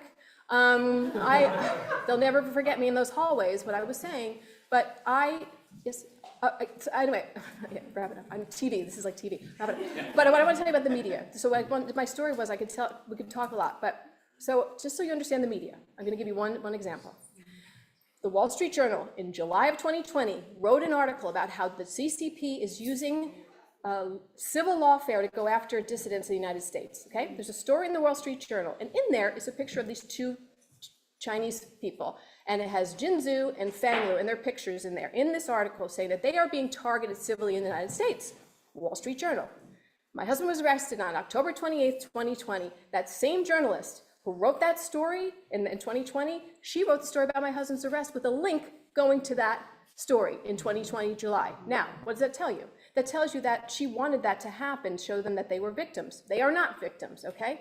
And I was tracking that for years and years and years. So I reached out to her, asked her, I was kind of, I do troll a little bit. LinkedIn has been wonderful, by the way. Just I highly recommend it if you really want to get some people to talk to you. So after Mike's conviction, and I had reached out to this writer, and I had my moment with her, and I still have it. And I said to her, finally, I said, starting with your July 29th, 2020 story and your lack of telling the truth about fox hunt cases, which is the Chinese operations, which my husband was arrested for, your failure to do your job and put all the facts out there put my family in danger. You betrayed this country, and you should be ashamed to call yourself a journalist. I hope whatever relationship you have with the government was worth it. What I'm saying to you is that's the reality of the media with the government. And I promise you, I will continue to address this, and they need to be held accountable. They need to be subpoenaed. They need to find out who was planting that story to make that person do that. I have my ideas, and they're not just ideas. They're based in actual facts. So we need to keep, like I said, do not be afraid. Do not be afraid. Wrap it up, I know. And 5, 4, 3, 2, 1, go to commercial. Anyway, thank you so much for being here. Thank you, John Schlafly. Thank you, Cynthia.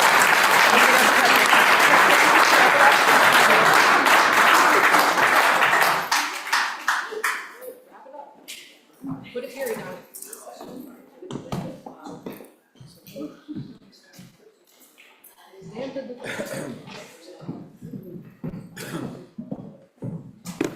We're going to move to our next panel right now. So if you're on the next panel, come on up. We'll get the chairs going and get our next panel.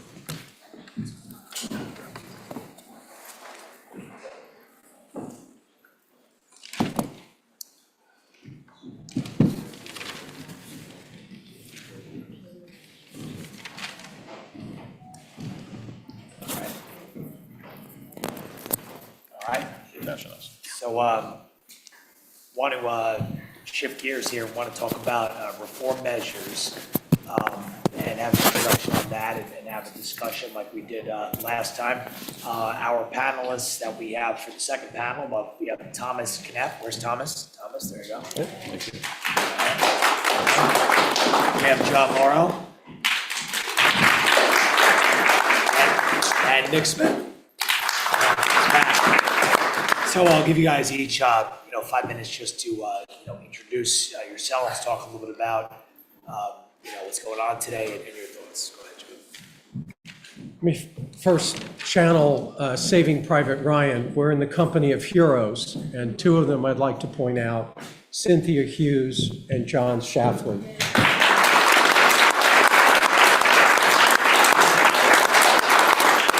They have done amazing work. They are true patriots. And the work has just started in many ways, because for the opposition, their motto is weaponization today, weaponization tomorrow, weaponization forever.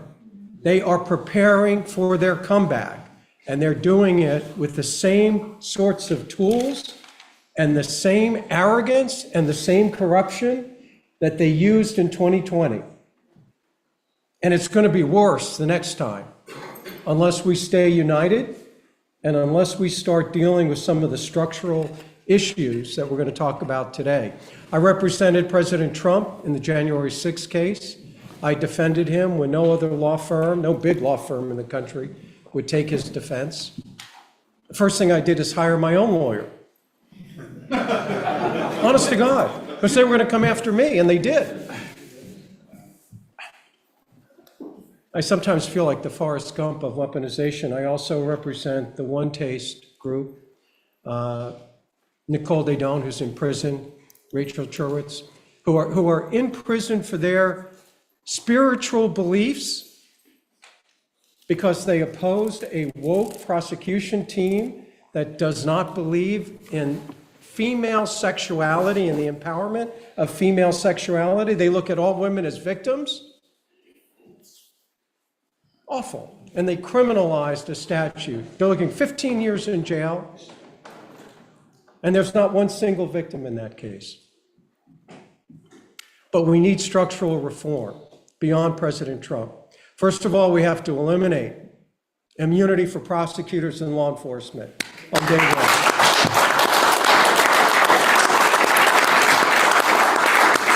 No prosecutor is a king or queen. And they have to be held accountable. They have to be brought before juries. The same thing for law enforcement. You violate the law, you're going to trial by a jury of our peers. Second, we have to reform these statutes. President Trump was indicted for conspiracy for taking a position and challenging the 2020 results. That was in the indictment. The theory was, according to the Biden Department of Justice, that he lied about the 2020 results, and therefore he was guilty of conspiracy. He was also charged with a KKK conspiracy dating back to the Civil War. The same thing that Doug was prosecuted for.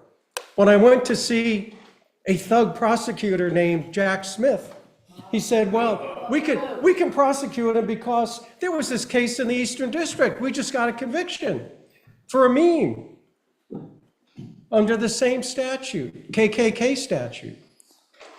We have to reform the statutes. We have to work with Congress. Nicole and Rachel are in jail for violating something called the Trafficking Victims Protection Act. They didn't traffic a single person. They had a spiritual and sensual practice that the Biden administration, the woke prosecutors did not like, and they got prosecuted under this statute. It has to stop. It has to end. And the first thing we need to do is reform the criminal statutes that give incredible discretion to prosecutors. Weaponization is a function of prosecutorial misconduct. Ed Martin, you visit him, the dude is amazing. I mean, you know, all heroes don't wear capes. Sometimes they wear trench coats. And he's like all there. He's like everywhere. But where's his staff? He needs 50 lawyers. When they came after President Trump, they had 35 prosecutors and 50 agents working on the case. They assembled 14 million documents and 500 witness interviews. And the thug prosecutor, Jack Smith, said, I want a trial in 90 days. 90 days. The judge said, no, that's really unreasonable. We'll give you 120 days to prepare for trial. And by the way, Mr. Lauro, don't talk about politics in my courtroom, but we'll set the trial for the Monday before Super Tuesday. Where were the rule of law people? Where were the crying liberals? So we have to deal with structural issues. And finally, we need better judges.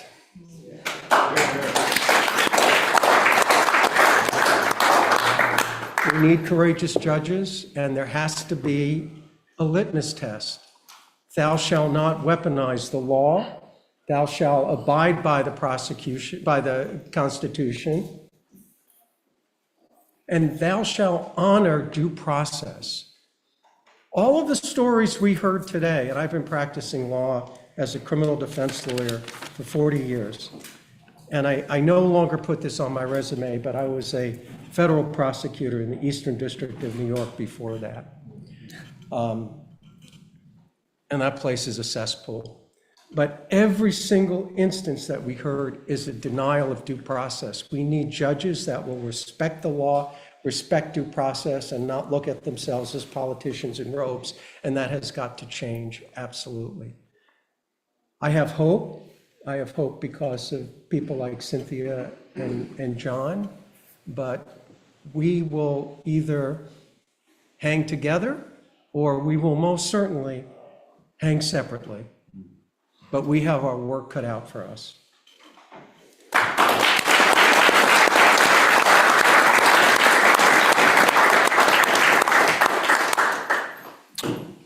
So my name is Thomas Kniff.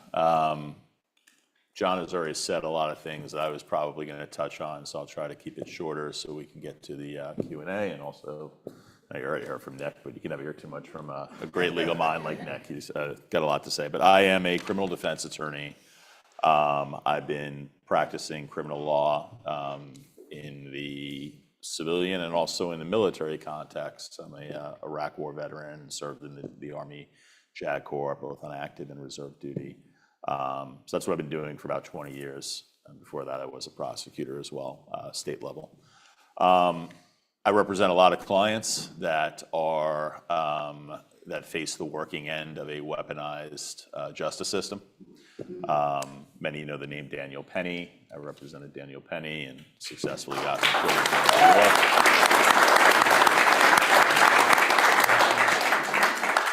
I represented individuals, been in the news a lot lately, Charles Foner, and Charlie is a 67-year-old man who unfortunately is about to embark on a 4-year state prison sentence for defending himself against a perp with 15 prior convictions who tried to rob him. Although we were successful in avoiding having him prosecuted for any homicide-related charges, because of this city's draconian gun laws, drug laws draconian too, but the gun laws, that make it virtually impossible for a law-abiding citizen to possess a firearm to protect themselves from exactly the sort of situation that Charlie found himself in. The Queens DA's office prosecuted him on the unlicensed gun, and ultimately it wasn't a defendable case, and 4 years was the best that they would let us do. I also have, I hope I don't embarrass him, but Anthony Lisi here is a retired NYPD officer who faced the weaponization of the federal government in the Southern District of New York, a case disturbingly similar in a lot of ways to Mike McMahon's case. And look, all us attorneys love to fancy ourselves the, greatest, most prominent attorneys there are, and I think with the guys next to me, it's certainly true. But look, I'm just a small criminal defense. There's a lot of lawyers out there, right?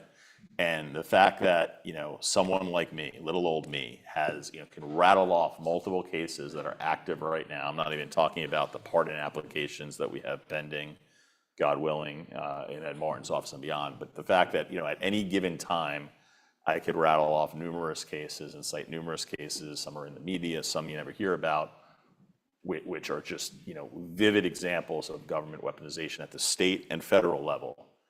That should give everyone in this room chills. Weaponization is all around us. I know there's some folks in the room that heard me speak a couple of weeks ago at the Women's National Republican Club. And a point I made there that I'll make again briefly now is, weaponization isn't just in who the government decides to prosecute. I submit it also exists in circumstances where the government declines to prosecute people who need to be prosecuted. If Jordan Neely, a couple of vivid examples of that, if Jordan Neely wasn't continuously re-released onto the streets of the city of New York and its subway systems, despite being on a 50 most dangerous list, despite nearly 50 prior convictions. And by the way, those who practice in the state level in New York, you think, oh, there's 50 prior convictions. Wow, I must have been arrested 50 times. You have to be arrested hundreds of times before you sustain 50 convictions, right? Almost no one gets a criminal conviction on their first arrest in New York, right?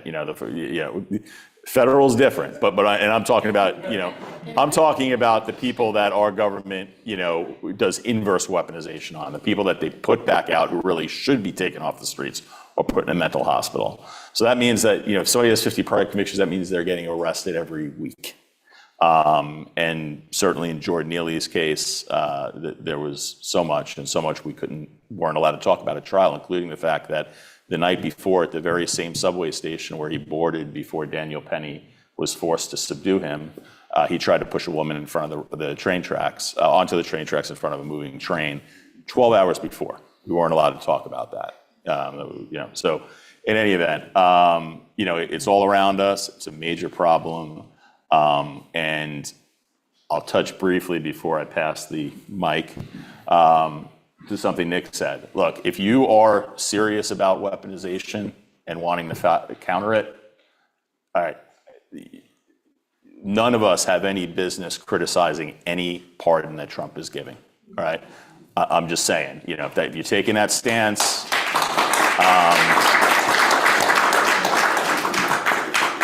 you can't, you know, you can't be against weaponization and criticize the pardons. Are there people that, you know, perhaps, you know, it shouldn't be pardoned, or it's eyebrow raising, what have you? Okay, fine. It's still important, because what it's doing is it's sending a message to these federal prosecutors who think that they answer no one but God, and maybe they don't even think they answered him, that no, you know, this is not a sovereign district. This is Southern District of New York, fancied itself for years. No, you know, if you don't, until we can get legislative reform, if you don't start changing the way you do business, then yeah, you can spend unlimited resources, months, billion, you know, the sort of voluminous discovery that John was talking about, get your conviction, and we'll pull the legs right out from under you. Even if you don't like that particular person pardoned or the facts of that case, it still serves a purpose. And it's one of the only things, one of the only real powerful tools that I think the administration has now, until we get the legislative reform, which we desperately need, and God willing, we'll get. So. Let's say John Laura's prophecy is correct, and that when the White House changes hands again, if it does, lawfare's coming back, and it's coming back really hard. The question is, what can we do right now in 3 years, not just to kind of stop lawfare that's already occurred before, but to entrench reforms that keep this from happening again, and the fastest way of doing that. So we're talking about legislative fixes. Everybody knows that's kind of a struggle to get Congress to do anything. But just think about what happened in Trump 1, the first Trump White House. We had 2 major pieces of criminal justice reform. We had the First Step Act, and we had something called the Due Process Protections Act, which doesn't get as much attention. But Trump was able to accomplish bipartisan criminal justice reform because Democrats can't say no to that. That's totally inconsistent with their platform policy. So we have a unique window right now to get something done legislatively that wouldn't ordinarily exist. We have the clemency path that we've been talking about, but going bigger with it, and clemency pardons can't be undone. So let's say this White House were to do something about over-criminalization, about vague laws using pardons. The next White House couldn't do that. Let's say this White House was sort of shifting reform in the direction of white collar, which is usually more Republican friendly. A Democratic administration couldn't unwind that. Almost like legislation can be unwound. A pardon can never be unwound. And then I think the last piece of this is building back the taboo of ideologues making prosecution decisions and the politicization of prosecution decisions.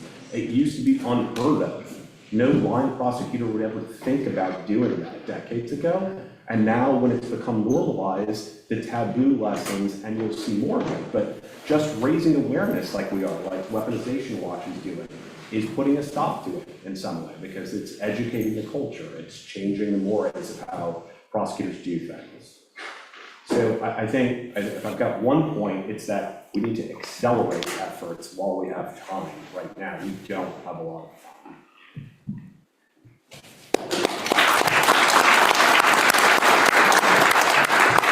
I do want to open it up for discussion here about some of these reforms that we're talking about, statute reform, the people who, perpetuate the abuse, how could we target them? How could we, level the playing field, and just discussing reforms with discovery and possibly a new office for public integrity and things along that nature. So I want to know if anybody in the room wants to start the conversation for these experts, and then we'll.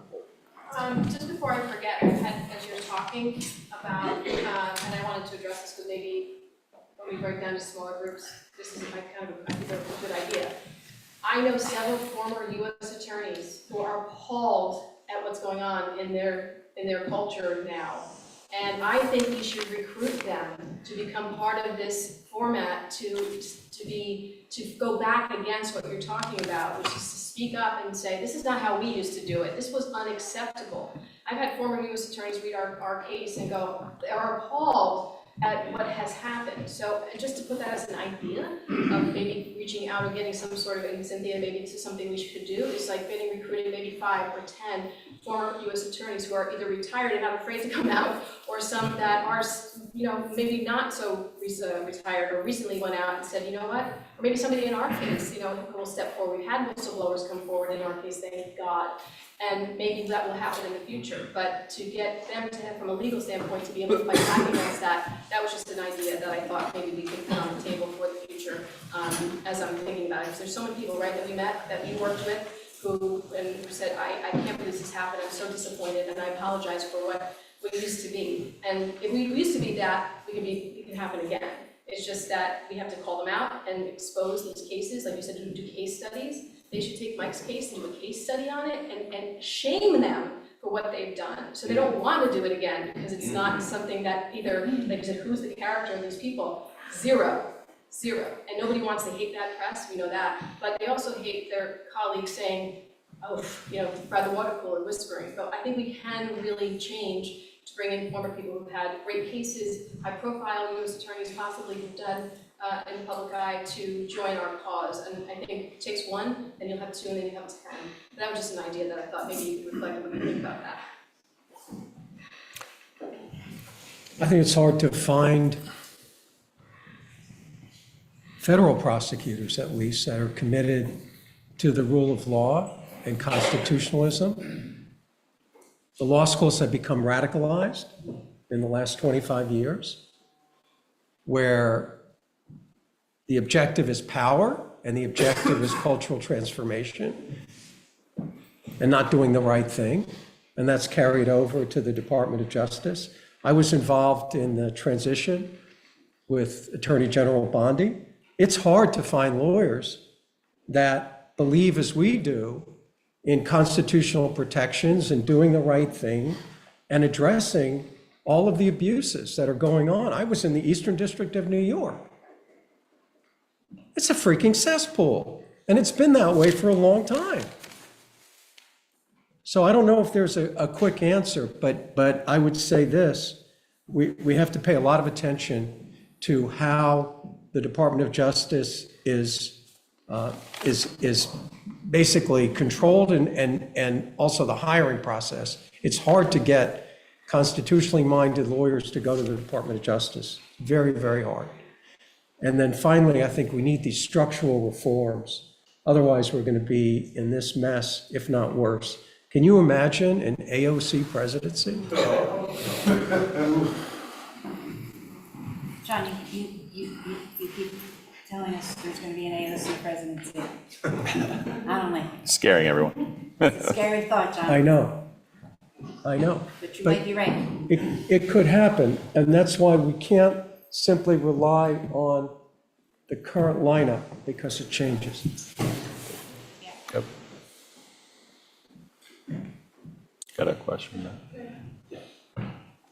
I mean, I think, I agree with comments, right? But I think that we can't lose sight of not only activist prosecutors, but activist judges.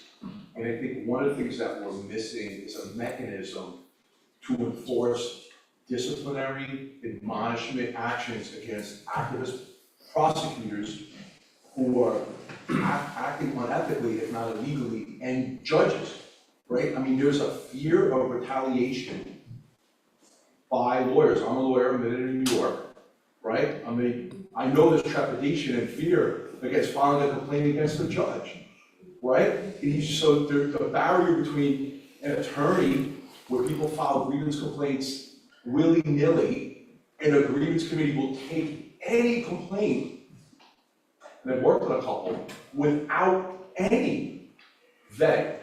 People could make up anything about a lawyer, and a grievance committee will take it and send a letter to a lawyer, and all of a sudden this lawyer has to notify the malpractice provider, has to hire a lawyer him or herself. But judges seem beyond reproach, and prosecutors.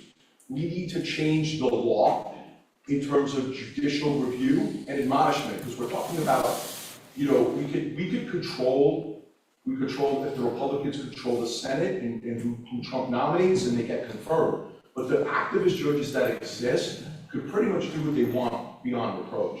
So I think we really need to work on figuring out mechanistically, how can people work to file a complaint and have the shield of cover because they're worried about retaliation as if they live in the Soviet Union? And two, how can we update the rules with regard to dealing with prosecutorial misconduct in, the federal courts? I mean, the state courts are just another issue. But both, federal misconduct by activist prosecutors and judges.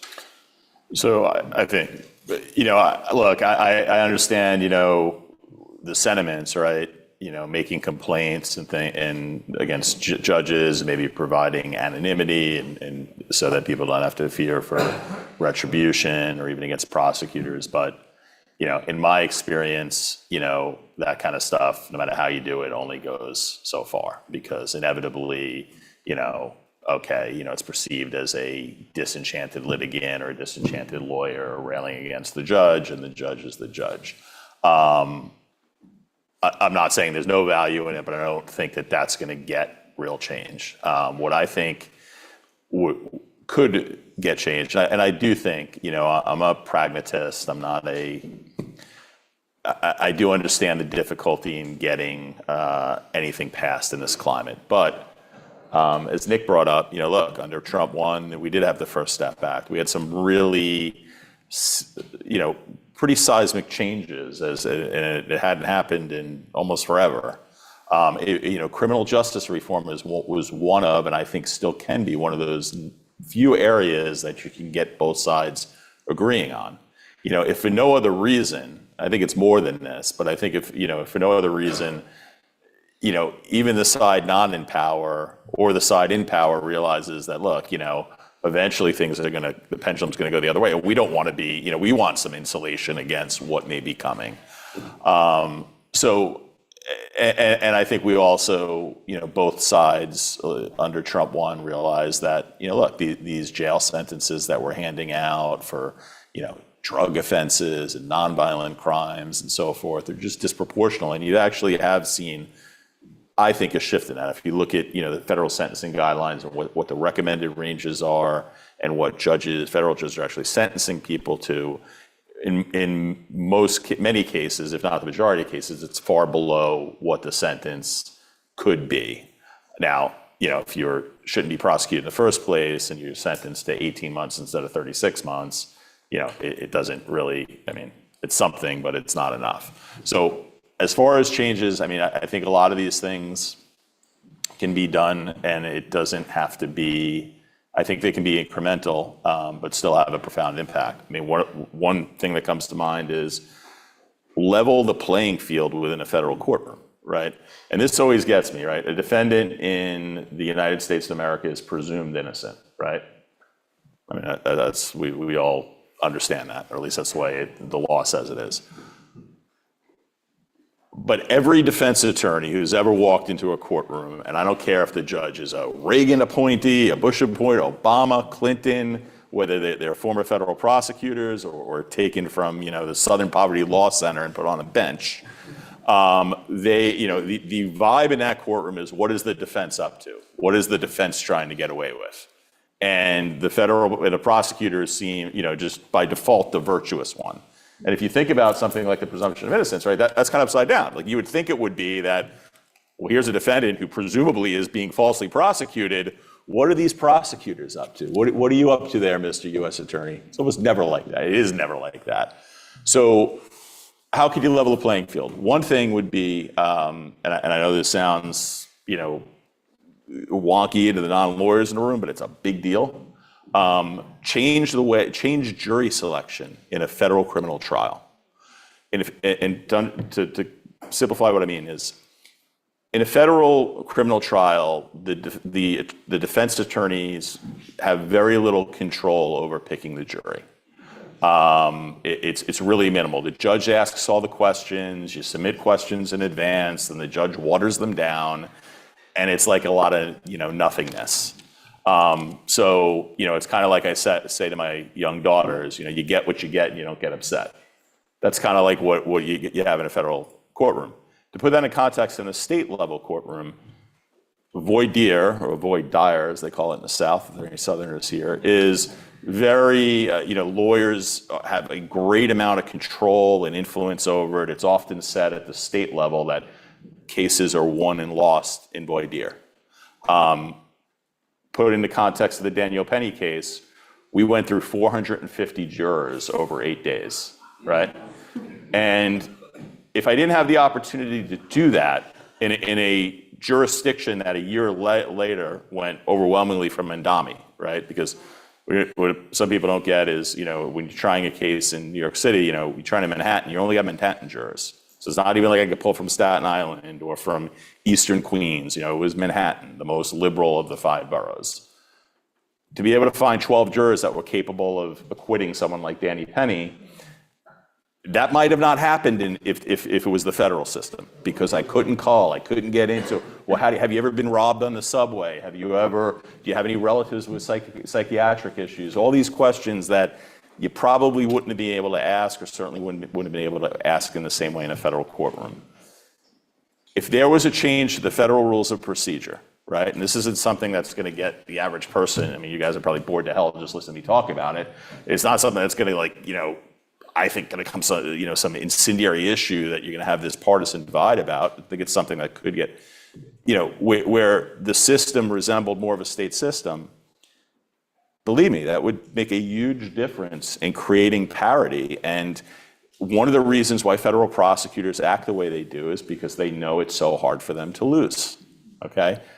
Another thing, discovery reform, right? So look, at the state level in New York State, they enacted discovery reform and they did it to the extreme, but it shows you how effective it is, because the legislature in Albany's goal was to have as few arrests, prosecutions, and convictions as possible, because they're all woke reformers who want violent criminals to, be in the subway, not in the jail. But it had a profound effect, and as a result of that, you have all these state-level cases that are either being offloaded, they go out speedy trial and so forth, because it puts this tremendous burden on the prosecution. Again, in New York, it went too far to the other right, to the other extreme. But if you did it in a federal system in a structured way, it would create more parity. Federal prosecutors get to withhold evidence, what we call 3500 material, till the very bit, to like the eve of trial. You could change that, and they'd have to provide it absent a protective order much earlier. It would eliminate the mystery, because federal prosecutors use that intrigue. Well, you don't know what we have. Well, how do you advise your client whether to plead guilty or not under those circumstances? As also has been brought up already, ending absolute prosecutorial immunity. There's no reason for it. Police officers don't have it. It's not going to fix everything. The fact that police officers have qualified immunity doesn't mean that you don't have police brutality anymore, but it acts as a check on it. So there's all sorts of things like that that can be done that can make a federal trial more of a level playing field, and I think would change a lot permanently, regardless of whether or not we have a president AOC or not. And Tom, let me just say, I think that the whole issue of weaponization was hatched by elite lawyers in the beginning of the Biden administration. I know these lawyers, they were federal prosecutors, and the goal was to take out a political movement using the criminal justice system from top to bottom. Weaponization was hatched by these lawyers with access to the White House. The goal was to take out President Trump and everybody who protested on J6 and everybody in between. And we have to understand what weaponization was all about and how we can defend the next time, because it's going to come back and it's going to be a lot worse. And a lot of people in this room will be the objects of that weaponization the next time around. So the only thing I would add is that I agree, with John. How I would frame it, though, was, the Biden administration was the culmination, was the, symphony of perverse symphony of weaponization, right? But it existed before, right? And it might have been less organized, more micro level. Like, for instance, as if you're an assistant U.S. attorney, right? the greatest scalp you can, trophy, better than any plaque you can put on your wall is the scalp of a politician, of any party. And that's how you get promoted. That is the gold standard. I took out a politician, right? Because where state level prosecutors, they had this general crime control belongs to the states as per the Constitution. The feds have the luxury of being selective of who they go after. So they don't want to go after, a ho-hum offense that isn't going to get a good press release, they're going to get a headline. So for years, it had been, let's nail a political scalp to the wall. Now you got your war trophy, now you can become, deputy bureau chief. Literally, it's a case out in the Southern District in 2021, a public political figure, they prosecuted him, got the conviction, and, a week later, the AUSA on the case is promoted to bureau chief. It's just how it works. Second, sadly for all of us, is lawyers. That was always another good war trophy for a federal prosecutor. If you took out a lawyer, corrupt lawyer.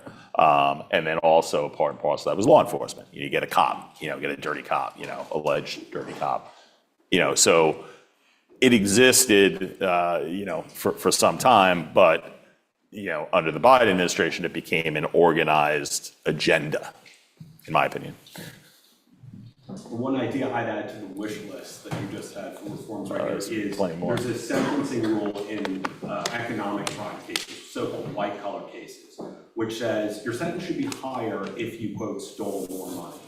And this rule's existed forever. It's called the loss table.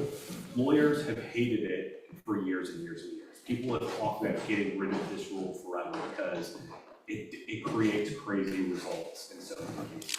You're not necessarily more guilty because $50,000 was involved versus $10,000 and $1 million versus $600,000. There can be extremely close cases involving large amounts of money. So you get these sentences in cases that are like 30 years or life when they just don't make sense at all. And everyone in the system, the professors, the lawyers, even the prosecutors know this is a dreadful way of sentencing people, but no one's gotten rid of it. That would be my position. Just one last thing I want to add. Another element of weaponization is also these activist judges moving forward with nationwide injunctions. So you have a federal district judge in a certain jurisdiction issues a nationwide injunction affecting national legislation. That's something that's within the realm of Congress to address, and I think that needs immediacy. Because you see that right now with a lot of these immigration issues where somebody is detained by ICE in Pennsylvania, and then there's a nationwide injunction that's impacting someone, ICE agents in Arizona or California. It's ludicrous. That could be definitely, through congressional legislation, the role of that judge could be limited. 100%. We gotta wrap. We gotta No questions? you can make it quick. Just in terms of, from my perspective, we talked a lot about the conspiracy issues and how they started taking the common law idea of conspiracy and floated it so that it can be applied to any negative behavior, which is something that happened with Enrique. And it is something that we as attorneys can just challenge on our own because there are constitutional problems with the way that, for instance, the tool theory that was used to indict and convict Enrique, where there was some third party, not party to the quote-unquote conspiracy they invented, who did an affirmative act, and that act was imputed into the people he was working with, right? Now that completely destroys it. That's an unconstitutional application, and the way the statutes are written doesn't really put you on notice that that's what's going to happen. And it seems to me that, and I don't know if this is possible from your end or it has to be a civil way, but taking away their ability to impose unconstitutionally broad interpretations of conspiracy statutes is something that we can actually challenge as attorneys and then get cases in the appeals court and the Supreme Court which say that that's not an acceptable interpretation or application of that law. And I was just wondering if you thought that was a feasible process forward. Personally, I think, it's feasible, but it's, slow and tortured and may not be successful. I think that, I would like to see more legislative change in that. Like, for instance, and I know we're going to be quick, so I know we're short on time. Under the federal bail law, it says that the bail statute says that a defendant should be released on the least restrictive means necessary, sufficient to return to assure their return to court. Some equivalent added to the criminal procedural law of the U.S. Code, which, states in sum and substance that a statute by default should be read, or the words in the statute should be given the most restrictive meaning, possible, as opposed to what we have now, which is the broadest possible meaning. Something like that, I think, would go a long way, and I think that's another situation where you'd have people on both sides of the aisle saying, instead of, let's take fraud, force, and coercion, the sex trafficking statute that John's clients are, and give it the, broadest, look, anybody who's ever went out, you listen to one of my favorite Christmas songs, Baby It's Cold Outside. That's fraud, force, and coercion. You're gonna take your coat and, give you another glass of wine, and those lyrics would get somebody convicted under the federal human trafficking laws. Merry Christmas, everyone. I'm not gonna sing that anymore, but I was struck by one thing in the Supreme Court when we were arguing US v. Trump. Justice Alito said, I can't make heads or tails out of the federal conspiracy statute. Because basically, you're telling me, Mr. Government, that if somebody like President Trump, who is asserting that the election was stolen and advocating that he could be guilty of basically impairing in a conspiratorial way a government function. And here we have the justice of the Supreme Court saying, I can't make heads or tails out of it. It's a real life thought crime. Basically, the federal conspiracy statute is an Orwellian thought crime. That's, in its most base sense, in my opinion. All right, we got to wrap it up there. We're over time, sorry.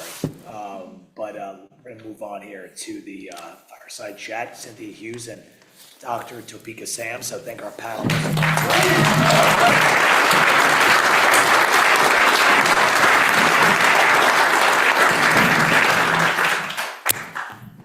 Good thing you told me I was about to go to the restroom. A Robert Durst moment.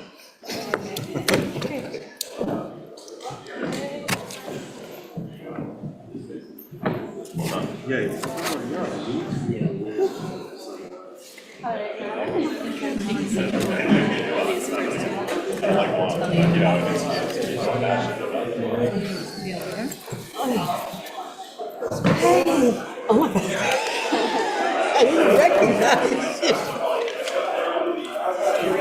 How are you? Pretty good?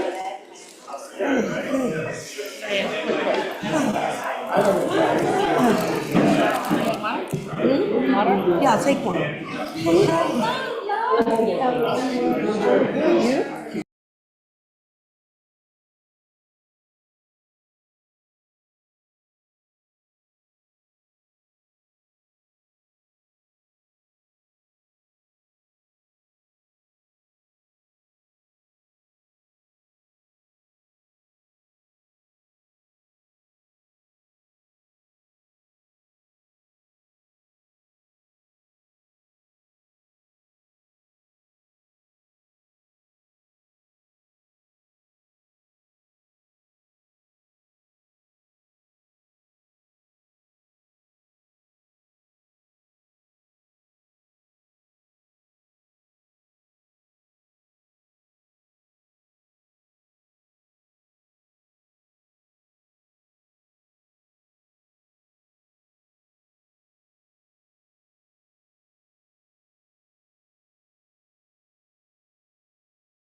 Oh,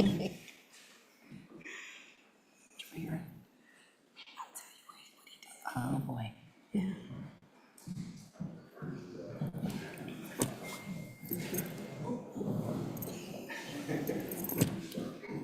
My stylist over there is helping me out.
We have our chat, we have Cynthia Hughes, of course. A round of applause for Cynthia Hughes, everybody.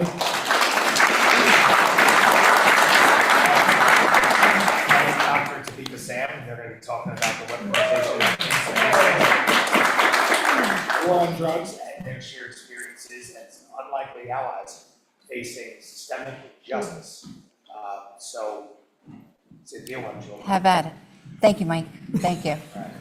You know, Topeka, I'm going to let you lead us off because I'd like the conversation to start with you. Okay. I got to speak a lot about where I'm at with weaponization, and I want people to hear from you and what you're working on and lead the way. Okay, well, thank you. Can I say something to start? To introduce you guys? No.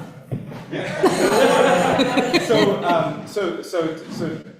Topeka Sam and Cynthia Hughes are two women I've gotten to know very well over the last, Topeka for years and Cynthia over the last 6 months. And I want to tell a story that I think articulates exactly why these two women are sitting up here together. So so I met Cynthia Hughes 6 months ago, and Cynthia, well, let me start the other way. I meet Topeka, and I'm sitting to pick her up outside of the DOJ. She's in the DOJ to advocate for restitution for about 25 women. And she's walking out, and these women just burst out of the DOJ. They'd all just been meeting in Ed Martin's office, talking about restitution, and I think what you spoke about was this kind of life sentence of people getting out of prison, but saddled with restitution of millions of dollars. And all these women burst out, and then out comes Topeka, and all the women go, okay, Topeka, where do we go next? I need you to change my hotel.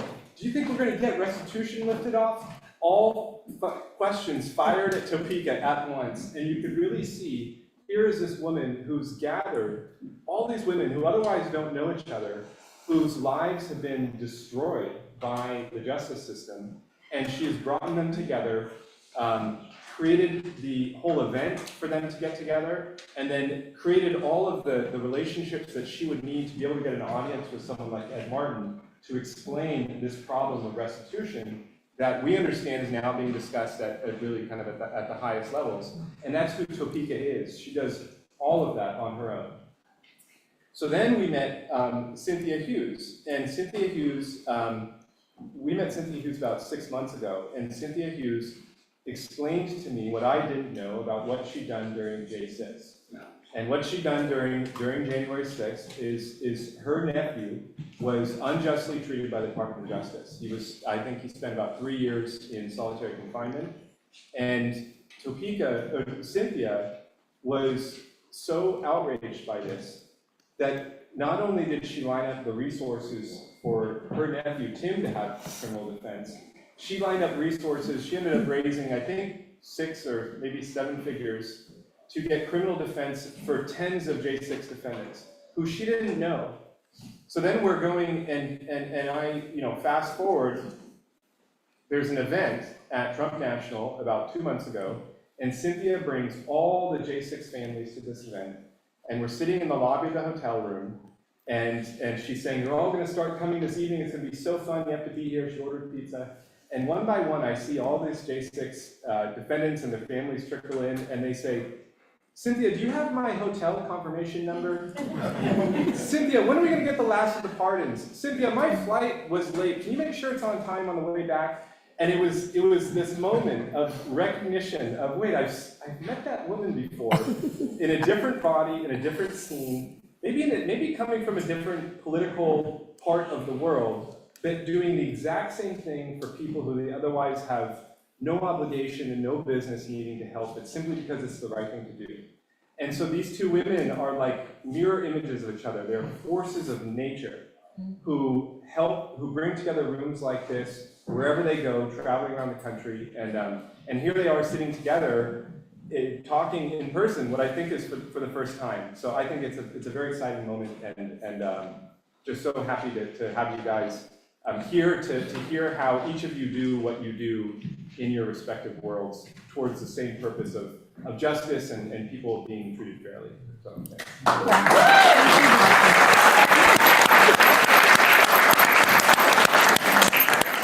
Well, Marcus, thank you for bringing us together. Sure, that's what Marcus does.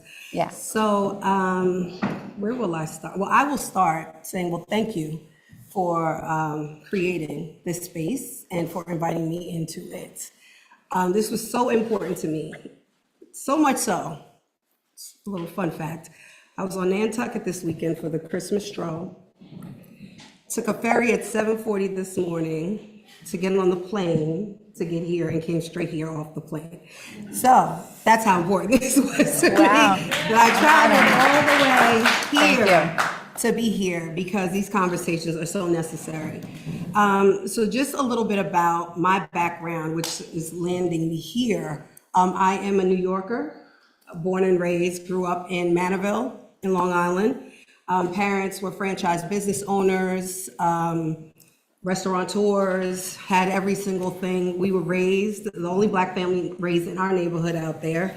My parents wanted us to have what money could buy, and so they did that. When it was time for me to go to college, I decided I wanted to go to an HBCU because I wanted to be around other kids that looked like me. And I chose Morgan State University in Baltimore, Maryland, which was now another culture shift for me. And now I'm trying to find a sense of connectedness or belonging. And so here I am in Baltimore and, happy, thinking I'm finding my community, and folks are like, oh, you talk like you're white, or, you're pretty to be dark skinned. And I started to learn about colorism and things that were happening within even my own community, thinking I would be accepted just because I was Black, but that wasn't necessarily the case. And so as I'm trying to find myself, I'm now dating guys who were selling drugs. Then I thought that I was smarter, I'm an entrepreneur and I can do this better. And then I found myself selling drugs all while going to college, became division chairperson for Amtrak for New York and DC. And I had all these different lives going on until one day I find myself arrested. There's, of course, a mini doc happening, so you'll hear the story later. It's a lot of things in between. But nonetheless, I'm arrested, I'm thrown in the county jail in Virginia, and thinking, no problem, I'll bail out, because it was a federal drug conspiracy charge, it was jurisdictional entrapment, there were actually no drugs, there was a conversation about it, and then I find myself being charged with selling 80 kilos of cocaine, and there was no cocaine. So I start learning about what was happening. First, I thought I was getting out on bail. So family, friends, everybody's there, deeds to homes, money, whatever they needed. And the judge was like, no, you're a drug queen and a threat to society, no bail. And so now I'm sitting in this county jail in Virginia and I'm thinking, okay, well, I'm gonna keep fighting. And my lawyer's like, well, no, you're gonna be here. And so, you better get used to it. And I began to learn more about what was happening in this now new community that I'm a part of, which is the prison. And so as I started talking to some of the women there and learning more about their stories, I originally thought that people use drugs because they wanted to. It was a choice that you made. I didn't use drugs.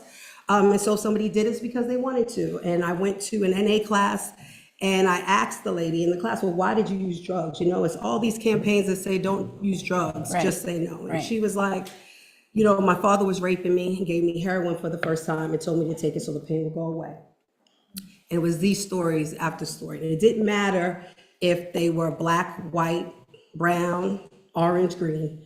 It was the same story: low socioeconomic background, low levels of education, no access to opportunity, and just really railroaded by the system, being criminalized for substance abuse, mental health issues, and incarcerated. And so I think, I'm getting sentenced. I decided to plead out. I had a spiritual awakening. And I'm like, all right, well, I did 11 months now pre-trial. They'll let me out, Why? It was no drugs, right? And the judge was like, you come from a fine family, you should have known better, 10 years and 10 months in federal prison. And so I get to the feds now, and much of the same that I'm learning around the issues that were happening with women. And so, now women were very educated, high socioeconomic backgrounds, but the same underlying issues. And one night, God woke me up and told me I would start this organization called Ladies of Hope Ministries, and I would do two things: create platforms for women to use their voice to share their story, and also housing opportunities for women to be able to come home and don't feel a need to be back out in the street or subjected to violence again. And so, as God would have it, I was released in 2015, came home, hit the ground running, started creating platforms, built my organization. We have programs running in 34 states, 5 prison systems, housing in 5 states for women, girls coming home from prison, jail, actively fleeing domestic violence and incarceration. From speaking publicly everywhere and doing similar platforms, but we did them at law schools, really elevating what was happening with women in incarceration. We began to bring in women from inside a federal prison to share their stories. And this is kind of how building the platforms of people telling their stories. I heard you, we were watching in the car on the way here, but telling their stories and why it's important for people to understand. And so Alice Johnson was one of the people who was telling her story. We were able to bring her around. I said she was on tour with us at all these different law schools, from Yale to UW to everywhere. And we did a video with Mike.com, and went viral. Kim Kardashian saw the video, hence Alice It's Out. President Trump gets her out of prison. And before that, we had did a criminal justice reform summit under the first Trump administration. And I wasn't gonna go. I mean, obviously, I'm a Black woman, and everybody in my community was saying, you cannot go. This is political suicide. I'm like, well, who said I was gonna run for anything anyway, I'm just trying to get people free. I don't care who is in the administration, that it's important for us to work with everyone. And President Trump was listening. And so we were there. I was invited to speak on a panel with Jared Kushner, Brooke Rollins, Jessica Jackson, Van Jones, and I think Rick Perry, maybe, I believe. And I began to tell my story of being incarcerated, the things that I experienced with healthcare and incarceration, and people were crying, and it was a standing ovation. And that's when we had these little pins that said "Free Alice Johnson" on them. And Jared saw it and said, "Who is that?" And I told him, and that's how the First Step Act really started.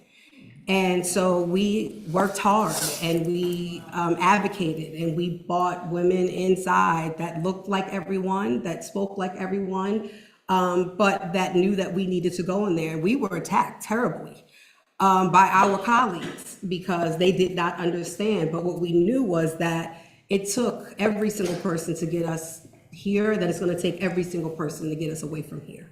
And so President Trump signed the bill. I was blessed and fortunate enough to be in the Oval Office when the bill was signed.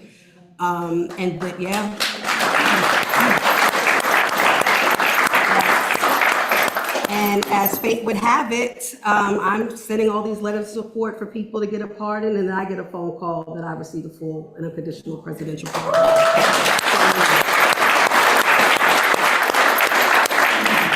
So for us, going into the next administration now, after President Trump's first administration, we're thinking, okay, we've started all this great work, and now we're going to be able to kind of pick the ball up and keep it moving. And unfortunately, that didn't happen.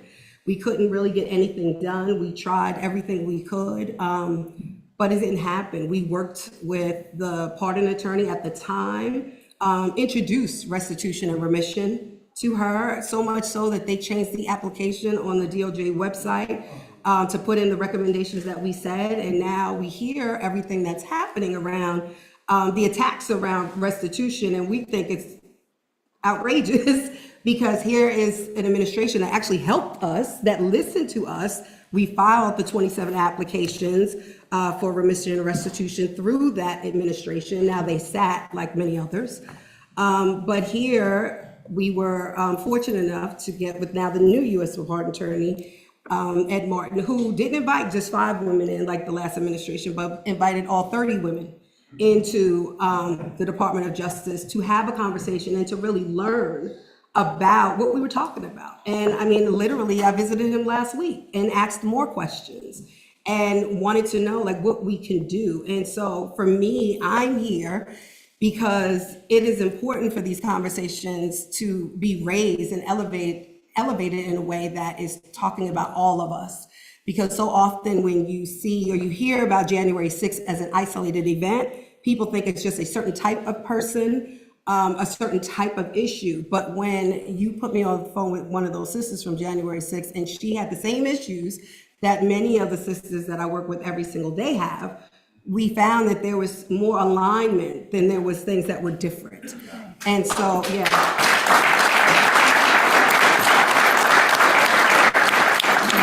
And so clearly you see I can talk. I'm not going to take up any more time because I know you have things to say. But I appreciate all the panels. I had an opportunity to hear what I could from the airport, and then while I was standing in the back where there needs to be so much structural change. But you know, I think the one law that everyone is fighting for is around the conspiracy law.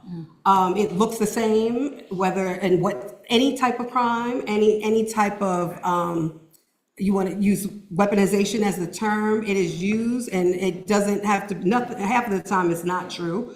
You know, one person can say you did a thing, and another person comes in, and the next thing you know, you're in prison. And please go, because I'll keep talking like I'm the only one up here. Because now I got a lot to say. Yeah, Go ahead, thank you. I'm with you. Yes. I wish we had.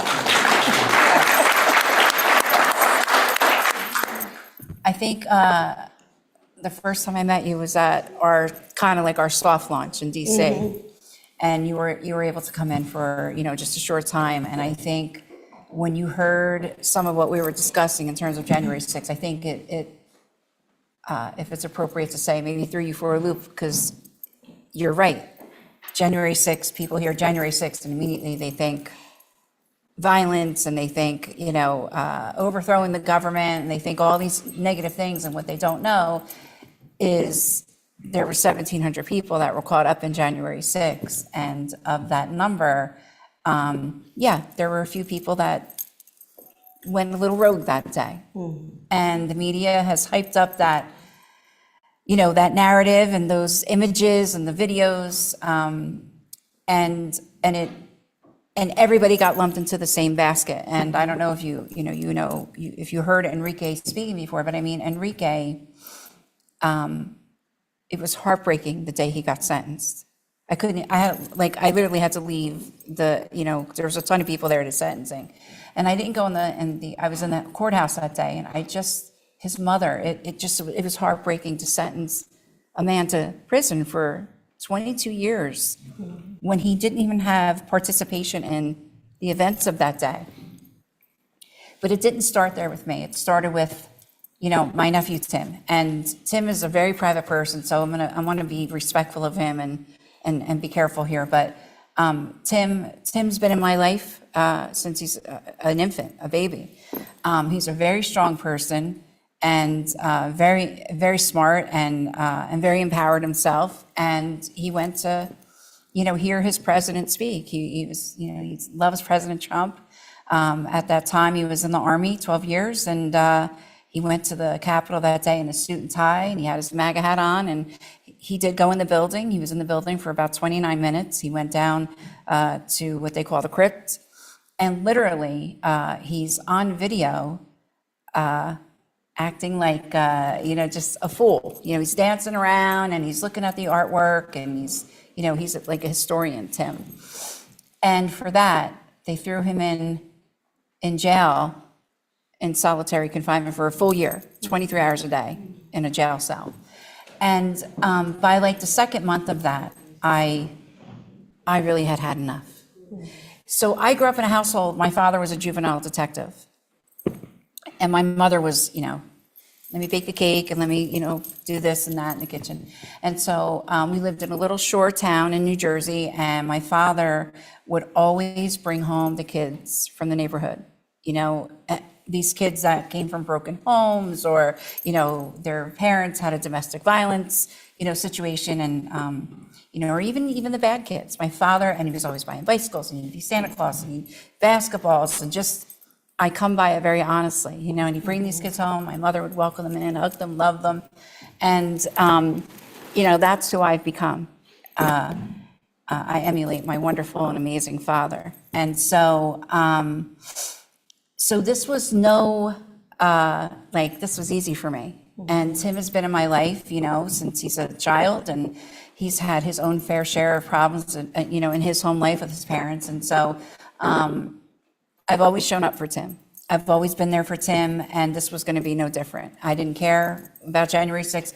I just, when I got the phone call the morning that he was arrested, I was in shock, because this is a good kid. Goes to work, goes to school, helps others in the community, serving his country, and now he's in jail. And I was like blown away. And so Tim being on the inside and me being on the outside, of course, I went on a mission. I didn't want him in solitary confinement. The worst public defender, or public pretender, as I call them, the worst public defender. And you couldn't have a conversation with this lawyer without it involving his distaste for the president. And so several times I had to tell him, shut up about the president. We're not here to talk about the president. We're here to talk about Tim and what Tim is being accused of. So, while I was fighting for Tim, I was learning through Tim of all these people he was in jail with. And Tim isn't married. Tim doesn't have children. And I was learning about all these people he was in jail with who had wives, who had children. And it was like Father's Day or something in 2021, very early on in January 6th. And so I hadn't talked to Tim for like a few days, and he called me, and I'm like, bro, you haven't called. Like, what's going on, And he's like, I don't have children. I don't have a wife. I don't need to be on the phone with you. And he's right. He's right about that. And he tells me a story, and this isn't like Tim. Tim is very hard exterior, and he says, there was a guy that he was in jail with, and he overheard the conversation, or the gentleman might have told him, where he was talking to his young children, and the one child said to his father, I can't remember what your face looks like. That was it for me. That was it for me. Yeah.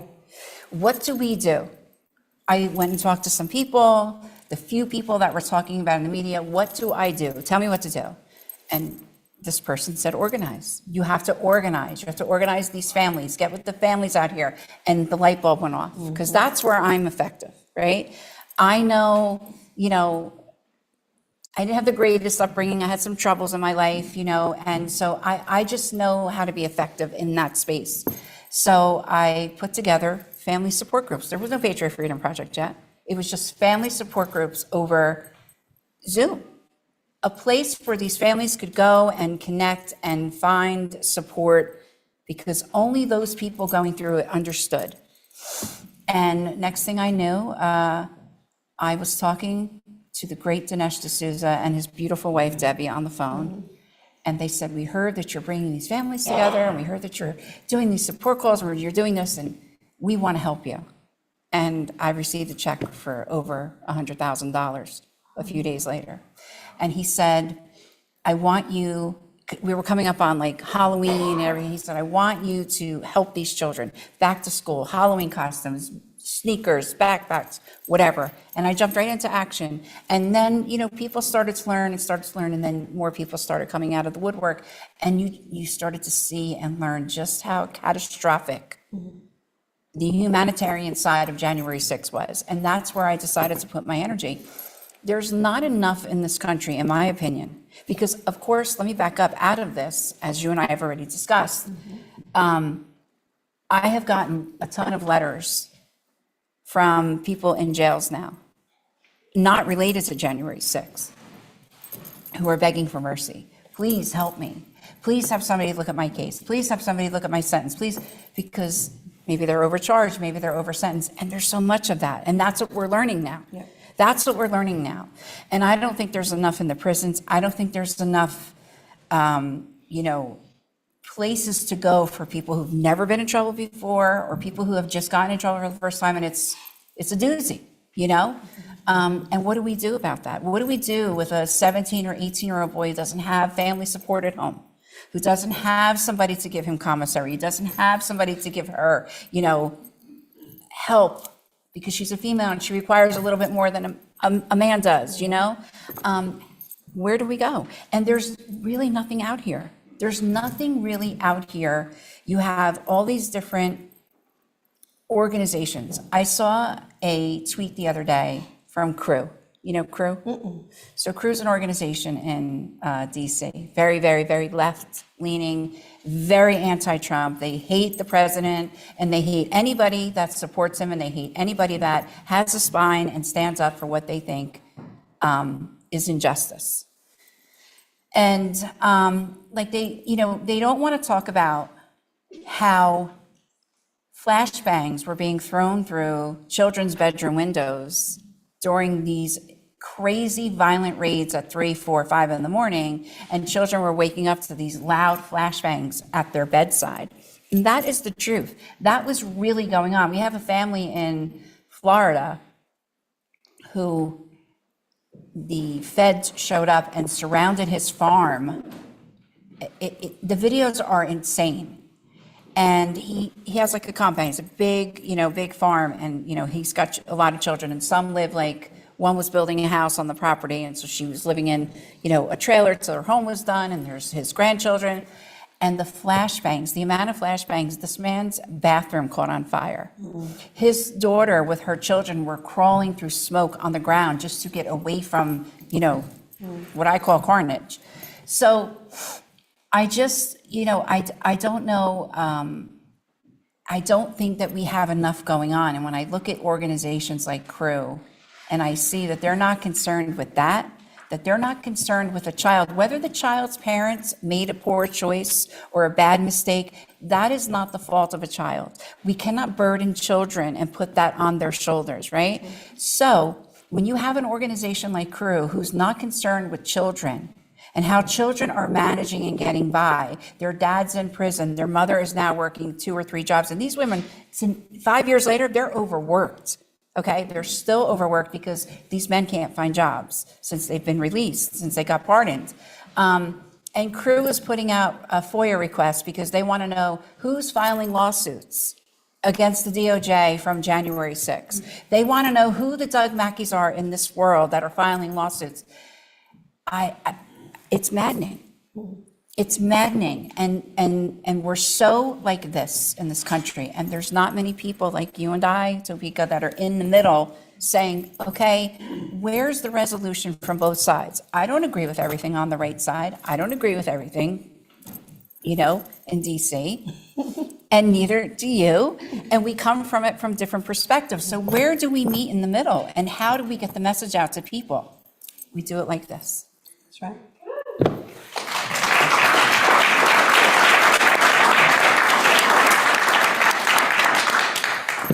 So. Oh, well, I have someone here. She's looking at me like, what? So there's actually 2 women here. I know you heard from Tanya already, but Jackie also Arena, who is here as well. And I met Jackie online, really. She reached out and she could share a little bit about her story, but with her grandfather, Victor Arena, who has been in over 30 years, 34 years, over 90 years old, dementia, blind, has Alzheimer's, and my father passed from Alzheimer's, so I'm really passionate about that. But we've been doing everything to try to get him out too, and clemency. We try compassionate release. But please, I believe in not telling anyone's story, especially when they're in the room. Share a little bit about, where you are, and as a child, the things that you saw growing up, and how, the feds came and knocked on your door and kicked, and the things that you saw that's re-traumatizing over and over again. Since I was like 9 years old, I was dealing with it. I think my father and my grandfather both incarcerated. My grandfather went first, and he was given over 100 years for a conspiracy case. And it turns out by the time my dad's case came, they found that there was so much corruption. There was a lot of evidence withheld by prosecutors in the Eastern District of New York. And my father was acquitted, along with 19 other men, and I've been fighting for 34 years to get my grandfather a retrial.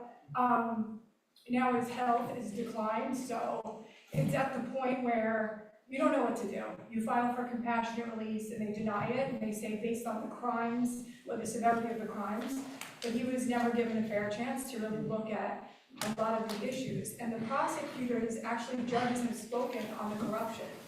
They've, outed them plenty of times in different articles, saying that it was outrageous misconduct and their relationships and the things they withheld were wrong, and you still can't get, it looked at again. So for 34 years we've been fighting that, and now since his decline in health at 91, he's blind, he has dementia, he doesn't even know where he is. I'm still fighting to try to get him home. And, it's frustrating because you can't talk about the corruption and you can't talk about his health, you just don't get an answer. And it's hard to have a voice because there's not many people listening. They just put them in a box because it's automatically you're a criminal if you were convicted of a crime. So it's been a very tough space, but that's why I'm here. I don't really talk about it publicly, so excuse my shakiness, but I appreciate everything you've been doing for me and giving me a voice, so.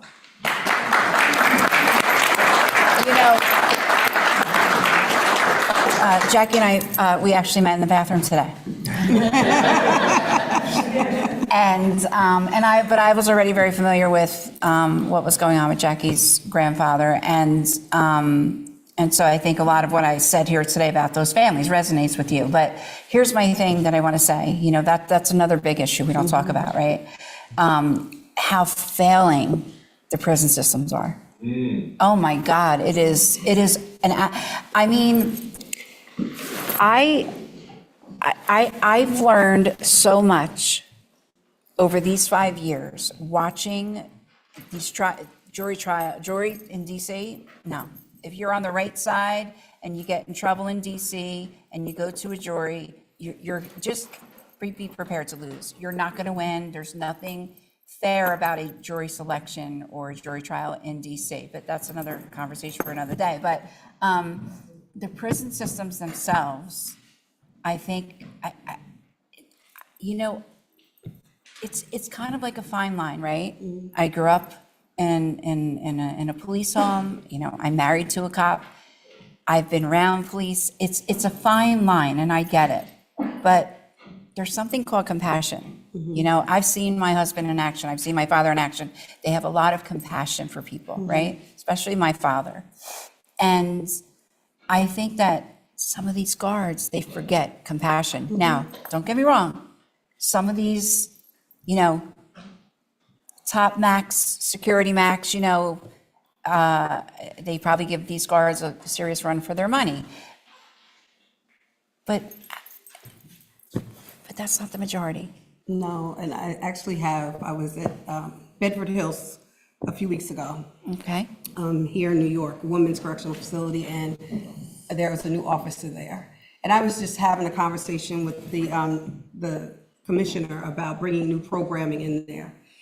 And I just was like, it was so much over testosterone, right? I'm like, you're in a woman's facility. And he was like, well, they wanted me to come here to give some order. And I'm like, but why? Usually you don't just get moved to the women's prison unless you did something in the old prison, So what did you do that has you here now?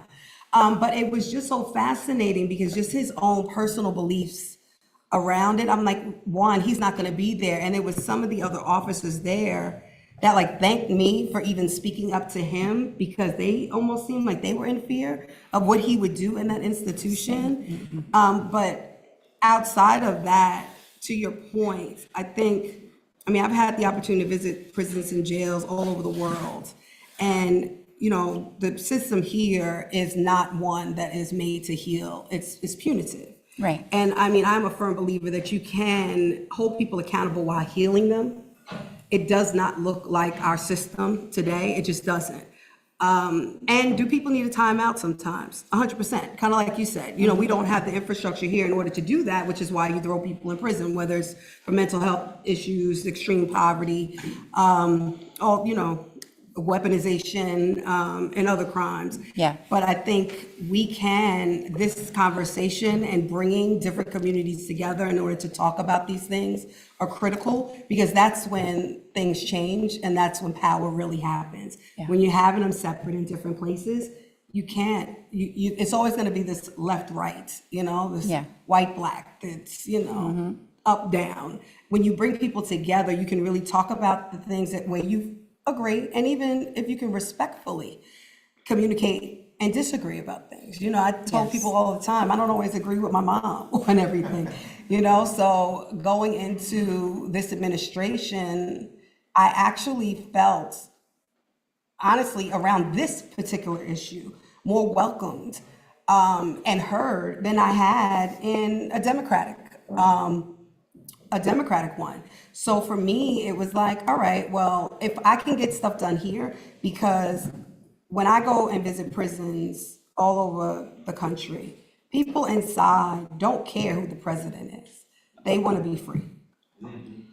So they're just like, please, yeah, go. If you don't go, there's no representation of us, right? If you're not at the table, then no one can talk about what's happening in prisons. If we didn't go and speak during the first administration, then the elected officials would not have heard some of the experiences of a real person in real time, right? To want to make change and difference. So I think right now we're at a really unique time because we do have a president who frankly just, you know, is going to do what he wants to do, and I'm okay with that.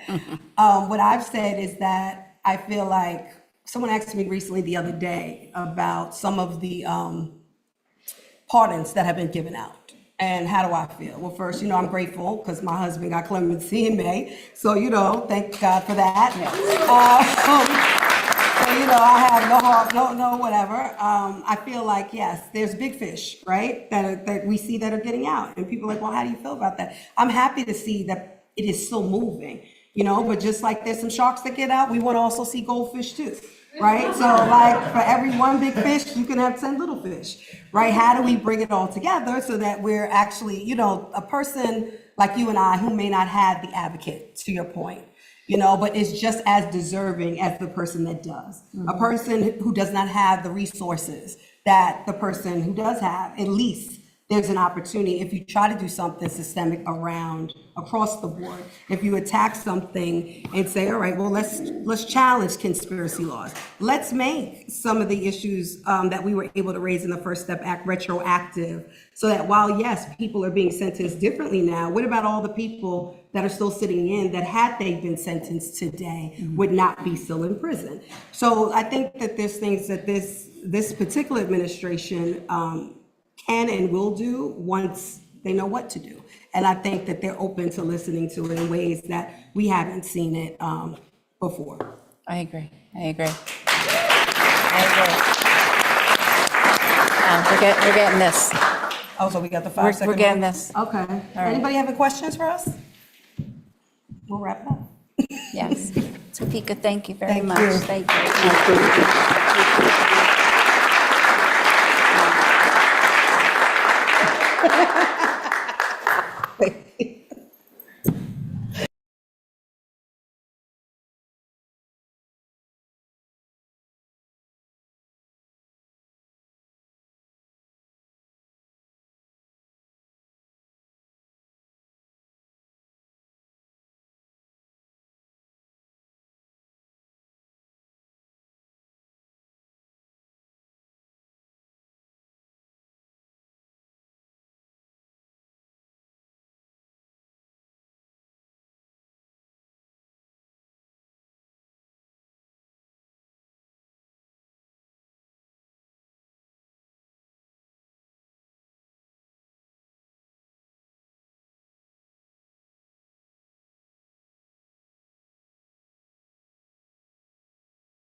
an incredible day.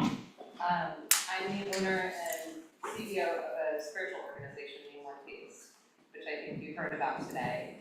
Both the founder and the director of sales, Nicole Dadone and Rachel Turwitz, are currently facing 24 to 30 years in prison for teaching a meditation practice that changed my life. Tens of thousands of people came into One Case and had incredible experiences, and multiple scientists studied the practice and saw that it could heal trauma. But because we teach about female power, and because we teach a practice that involves sexuality, and because we say that women are not inherently victims, and that challenging circumstances can make you a more resilient person, individual in the world, woke me to prosecutors, attacked my friends, and convicted them, and they currently have been incarcerated for the past 7 months in Brooklyn. They bent every rule in the book to put them in prison no matter what. And so I'll give you a couple, and many of these, everyone in the room, I think, with has had a case. We met Doug Mackey, I think, over a year ago, who actually introduced us to Cynthia. And he was one of the first conspiracy cases that we'd encountered the same as ours. So the Biden DOJ charged them with forced labor conspiracy, which again, no underlying crime, it's a victimless crime. The prosecutors, I think you heard One Case and Nicole's attorney John talk about the Trafficking Victims Protection Act, and how it's being used far beyond its scope in this case and in others. And with our case especially, they've taken what are these salacious allegations and they've used it to distract from the fact that it's an unconstitutional use of the statute. Each witness that testified in our case, there were 9 of them, you heard from John, all talked about basically regretting their experience 10 years later. And then the government is calling that trafficking. 5 months before the indictment of Nicole and Rachel, Netflix put out a true crime movie using a fabricated diary read aloud by a government witness that was created in collaboration with the film's producer. And 18 months later, the prosecutors had to admit that the evidence was fake and dropped it. But the case continued on and they went to trial. The lead case agent used stolen attorney-client privilege information, mishandled evidence, and encouraged witnesses to destroy chain of custody. We've been debanked over 73 times from 21 institutions, including employees of mine, their own family members. Someone's mother was debanked from her personal account. 2 witnesses came forward during the process saying they were pressured by the FBI into saying that they were victims. One of the defendants, Rachel, who refused to turn victim, was arrested at gunpoint at 7 a.m. at the place where she lived in Northern California with 10 SUVs and helicopters. And so now my 2 friends who you heard today have been sitting in prison for 7 months because we chose to fight back and have been willing to bring these tactics to light. When I first bought One Case in 2017, before the hit pieces, before the media, before the FBI probe, before the 5-year investigation, I would have never imagined this was possible. And since I met Cynthia and everyone in this room, I've learned how every case, it's all the same tactics. And I want to thank John Morrow. He was the first one who saw that this was a case of an ideological weaponization, and was able to hear what we were actually saying. And Cynthia, who is a rare person in the world, who really fights for the people, and there's no one out there that I've seen. And she made a commitment that she would stand with every single person until there's justice, and I and my team had made a similar commitment. So it's not enough just for Nicole and Rachel to get out, but there has to be a change that we have in the system. Thank you.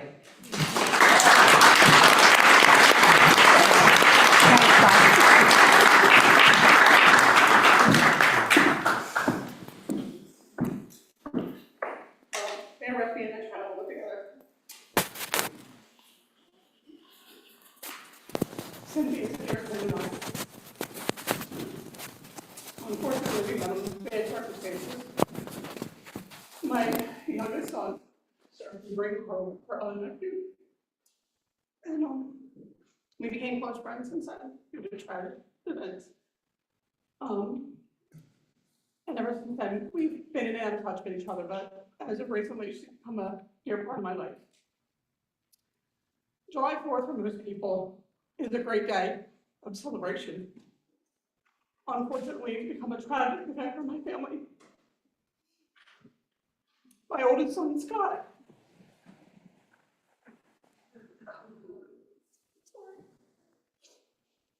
he served in the Army National Guard and is a corrections officer in the state of Colorado for the Colorado Women's Prison.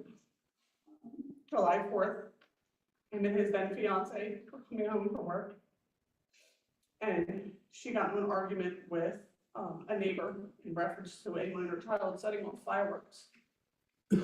Not going into my son's apartment window.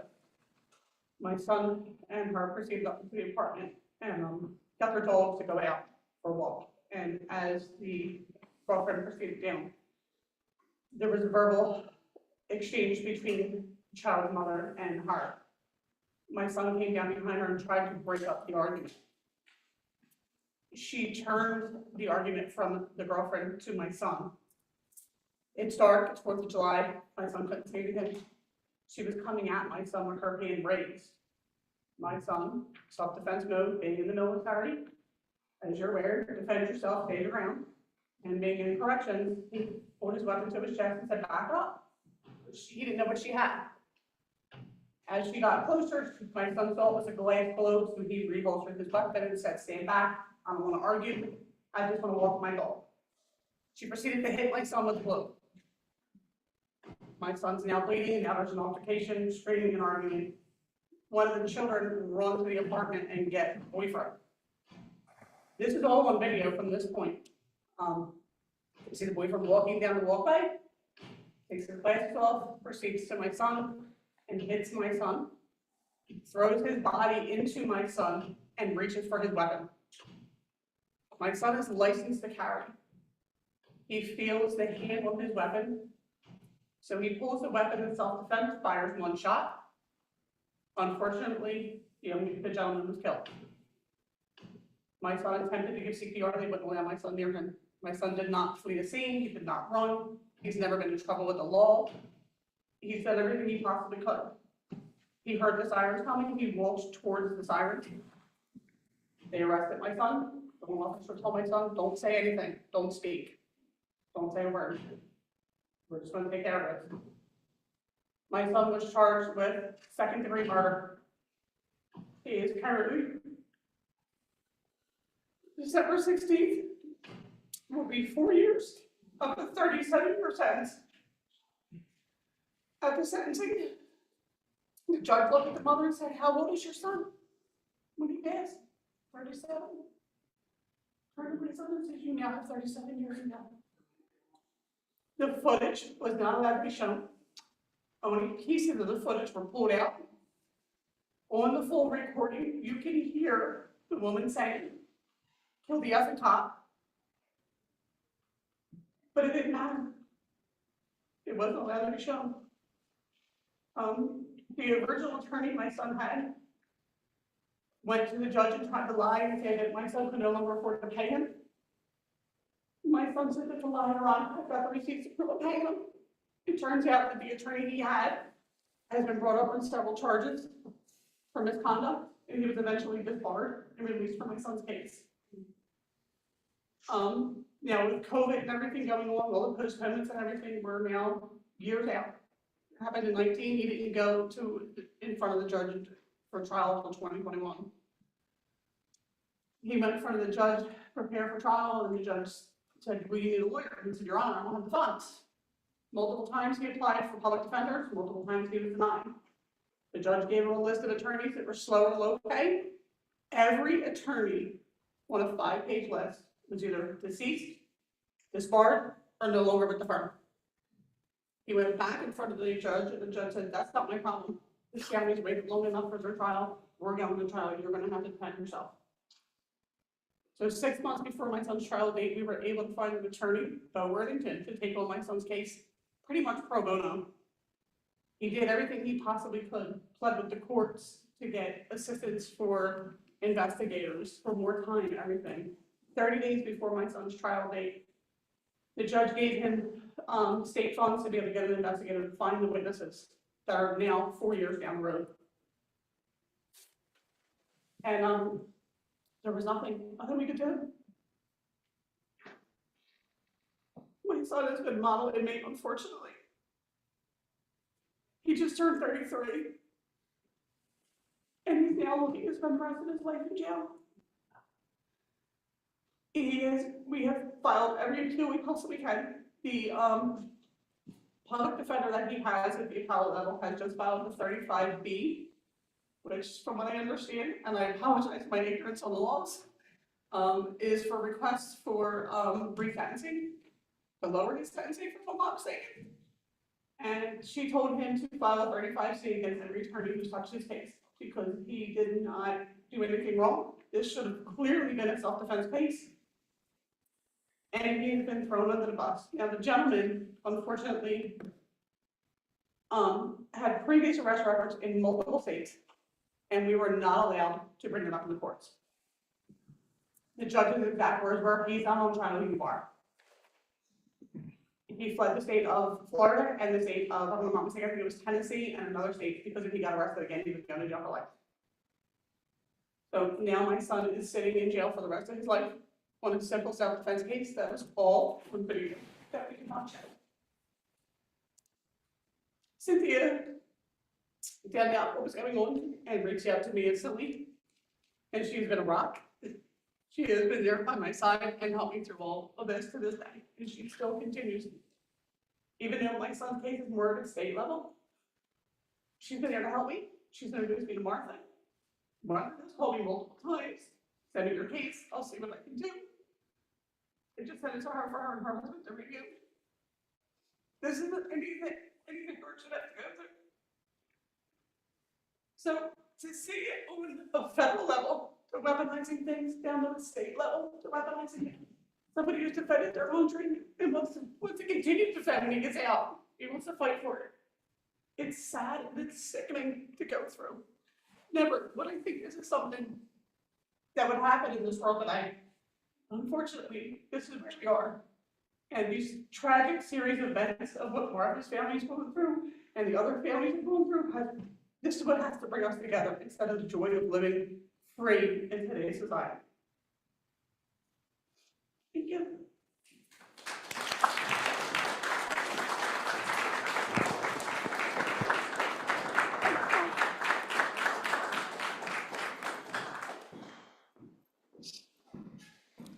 Do I need to turn this on?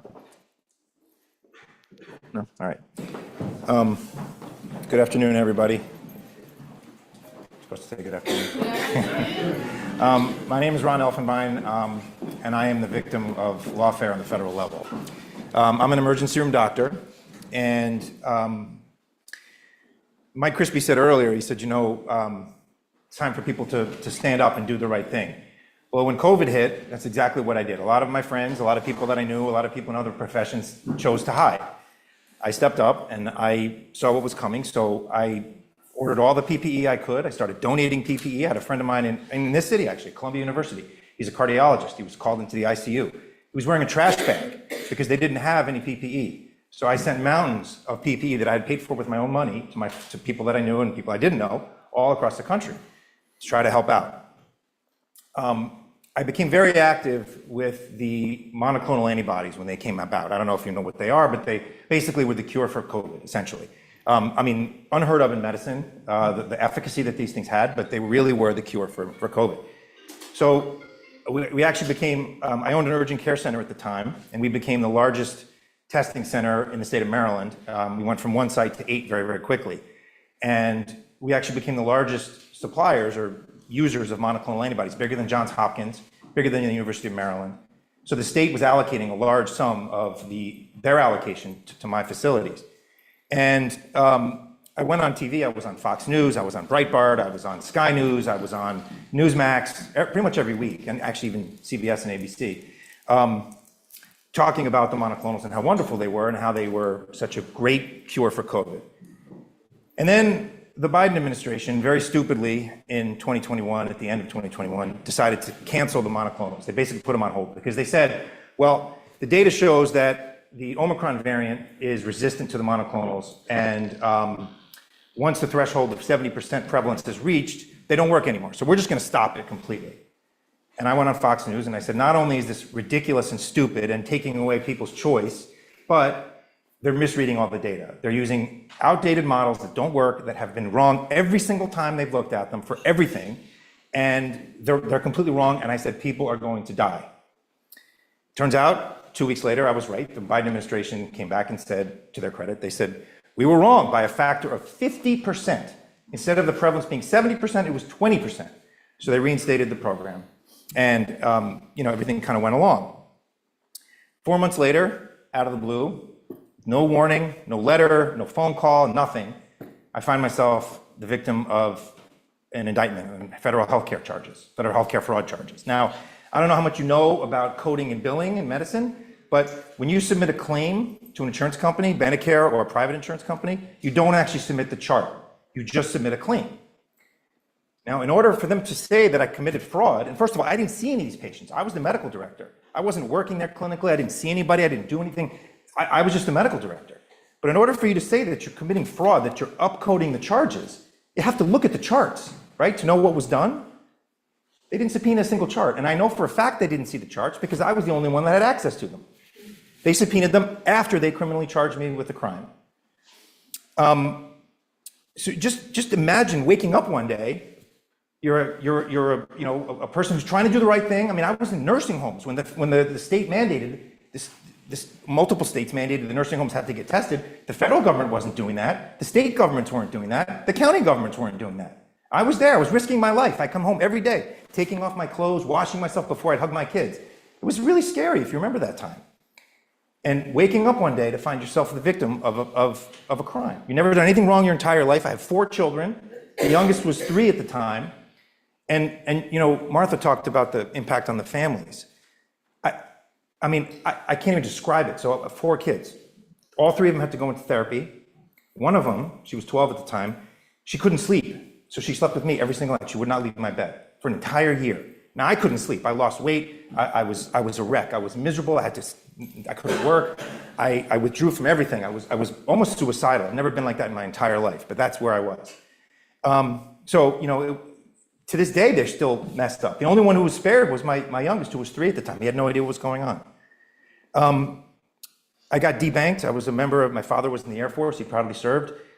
USAA, I've been a member of USAA my entire life. They sent me a letter, take your money and go. We don't want to talk to you anymore.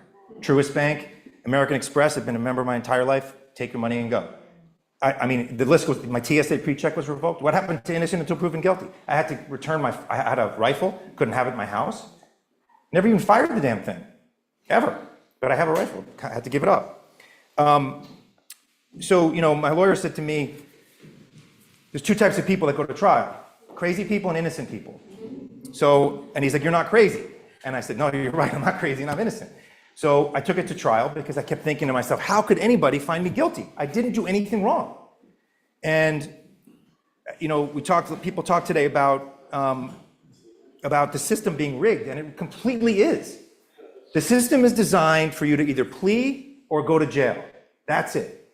That's why they have a 99 point whatever it is % conviction rate, because everybody either pleads or they can cheat, they can lie, they can steal, do whatever they have to do to get you to go to jail. That's the system that we live with. So I went to trial, and the government never offered any proof of anything.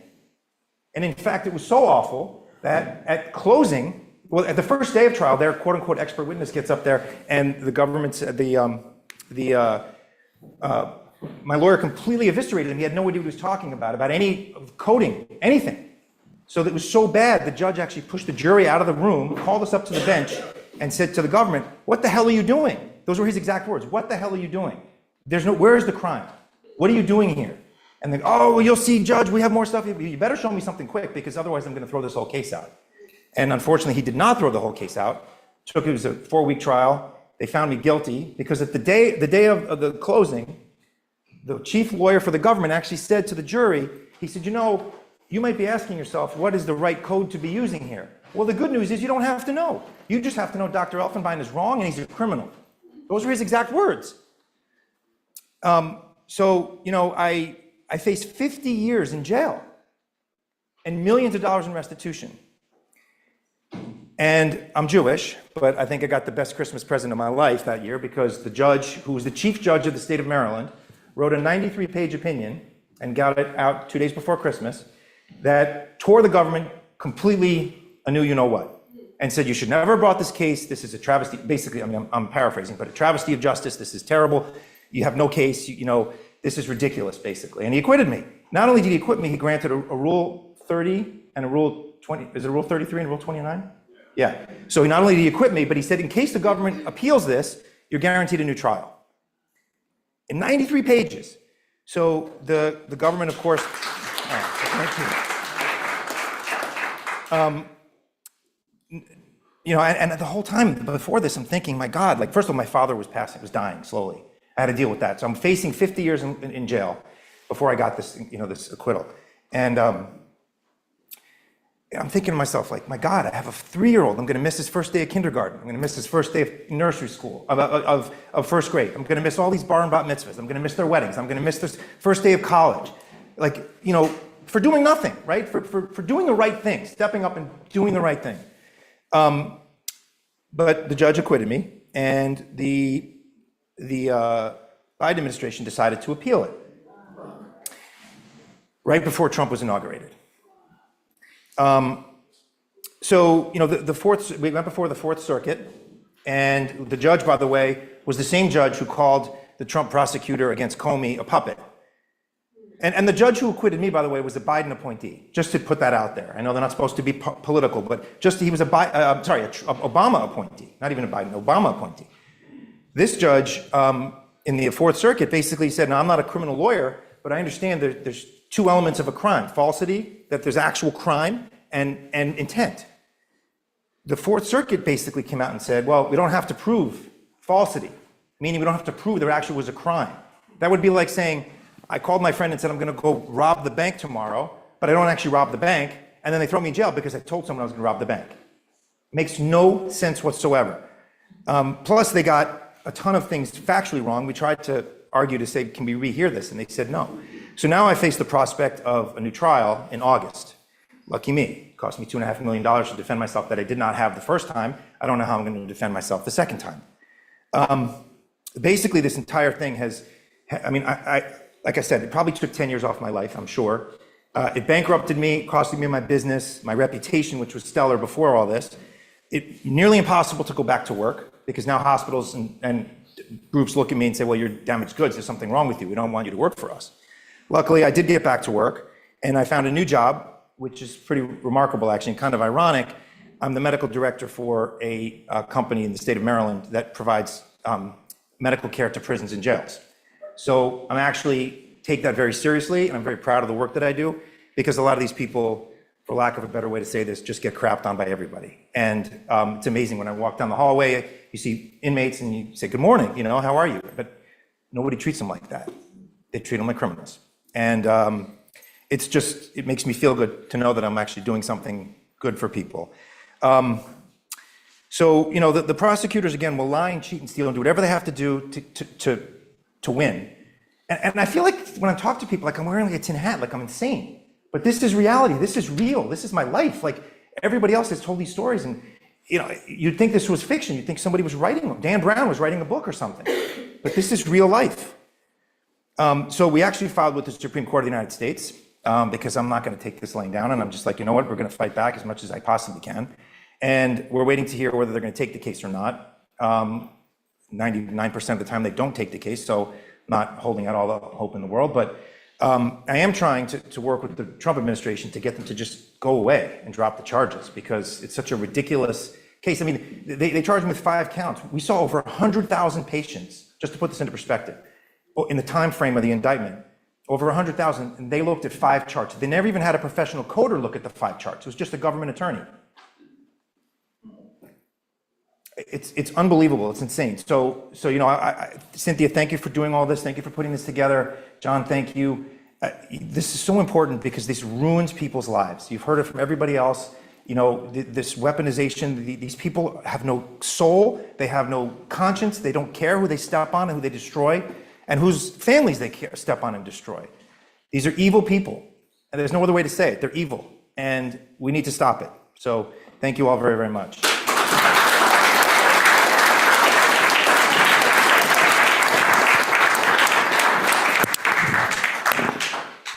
Well, it's been a great day. Obviously, we've shared a lot. We've commiserated about a lot of the things that we've been going through over the last 4 years, 5 years. It's unbelievable. But obviously, it's the work of Weaponization Watch, Patriot Freedom Project, obviously, getting that started. That is on the forefront of getting ourselves back on track and getting our country back on track. So these stories are crazy. That story is unbelievable. And it's just people who do everything right, and then they end up losing it all because of just heinous, you said, soulless people. So I want to bring up Cynthia Hughes to close us out today of what's been, I thought, a very, very informative, insightful, and collaborative panel here. Cynthia, why don't you come on up?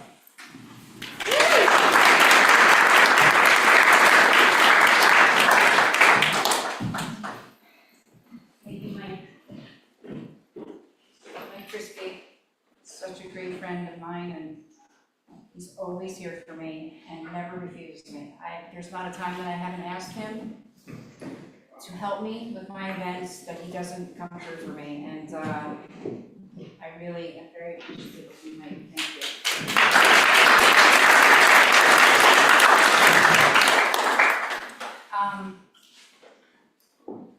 I have all these thank yous to give, and I always worry that I leave people out. And without getting into a whole big thing, there are just two people I want to mention, and then we're going to close real quick. But I did want to say a very big thank you to somebody. So, as you heard Marcus talk before, we met because of Doug Mackey about 6 months ago, and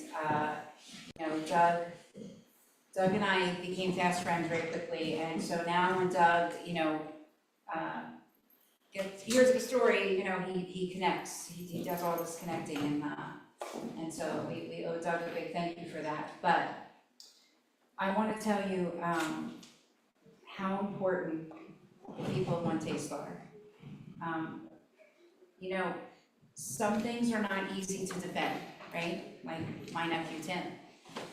And some people are not easy to defend, but you can't be in this space and doing this work and only pick and choose. If you're gonna defend weaponization, then you have to defend weaponization, no matter where it comes from. And what's happening to Rachel and Nicole is a very, very big form of weaponization. What's happening to the young man in this room is a very big form of weaponization. What's happening to my friend's son, what's happened to Mike McMahon, what's happening to our military, what's happening to our president is just giant examples of weaponization, But I do have to give a thank you to the people of One Taste. Because I have put on several events since they have been in my life these last 6 months, and I have to tell you, I haven't had to lift a finger since this event was being put together for me here in New York. They knew that I didn't live close by, they knew that I had other things going on, they knew that I had some personal stuff going on, and without hesitation, they don't ask questions, they don't say anything, they say, what do you need and how can I help? And that's the kind of people I want to be around. Whether I agree with the practice of One Taste is one thing, whether I don't, and I'm sorry to say that. But what I want to say is that there are 2 women that are languishing behind bars this very, very moment because a female judge doesn't like them. And that's the only reason that these women are in jail. Wouldn't you agree, John? It's my opinion, not anybody else's in this room, but my opinion, and I feel very strongly about that. And I feel like maybe the female judge, she should go and join One Taste.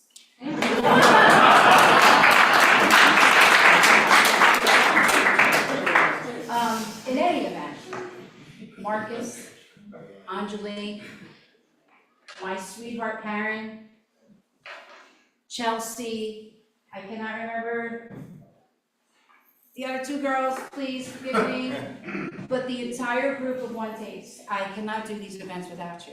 I cannot do these events without you ever again. I am truly grateful for your presence in my life and your friendship. Your team is the most amazing people, and I cannot stress it and say it enough. And I'm grateful. Thank you. Thank you.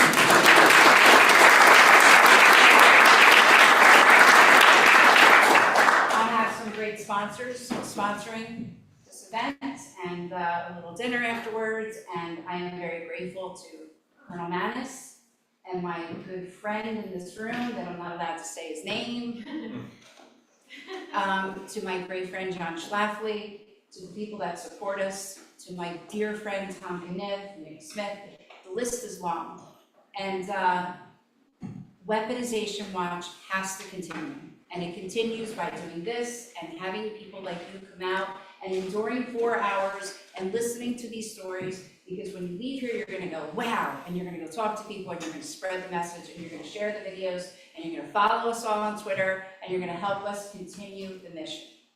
And I really need you to do that. And so, with that being said, oh, and can we all say happy birthday to my baby cousin Vincent?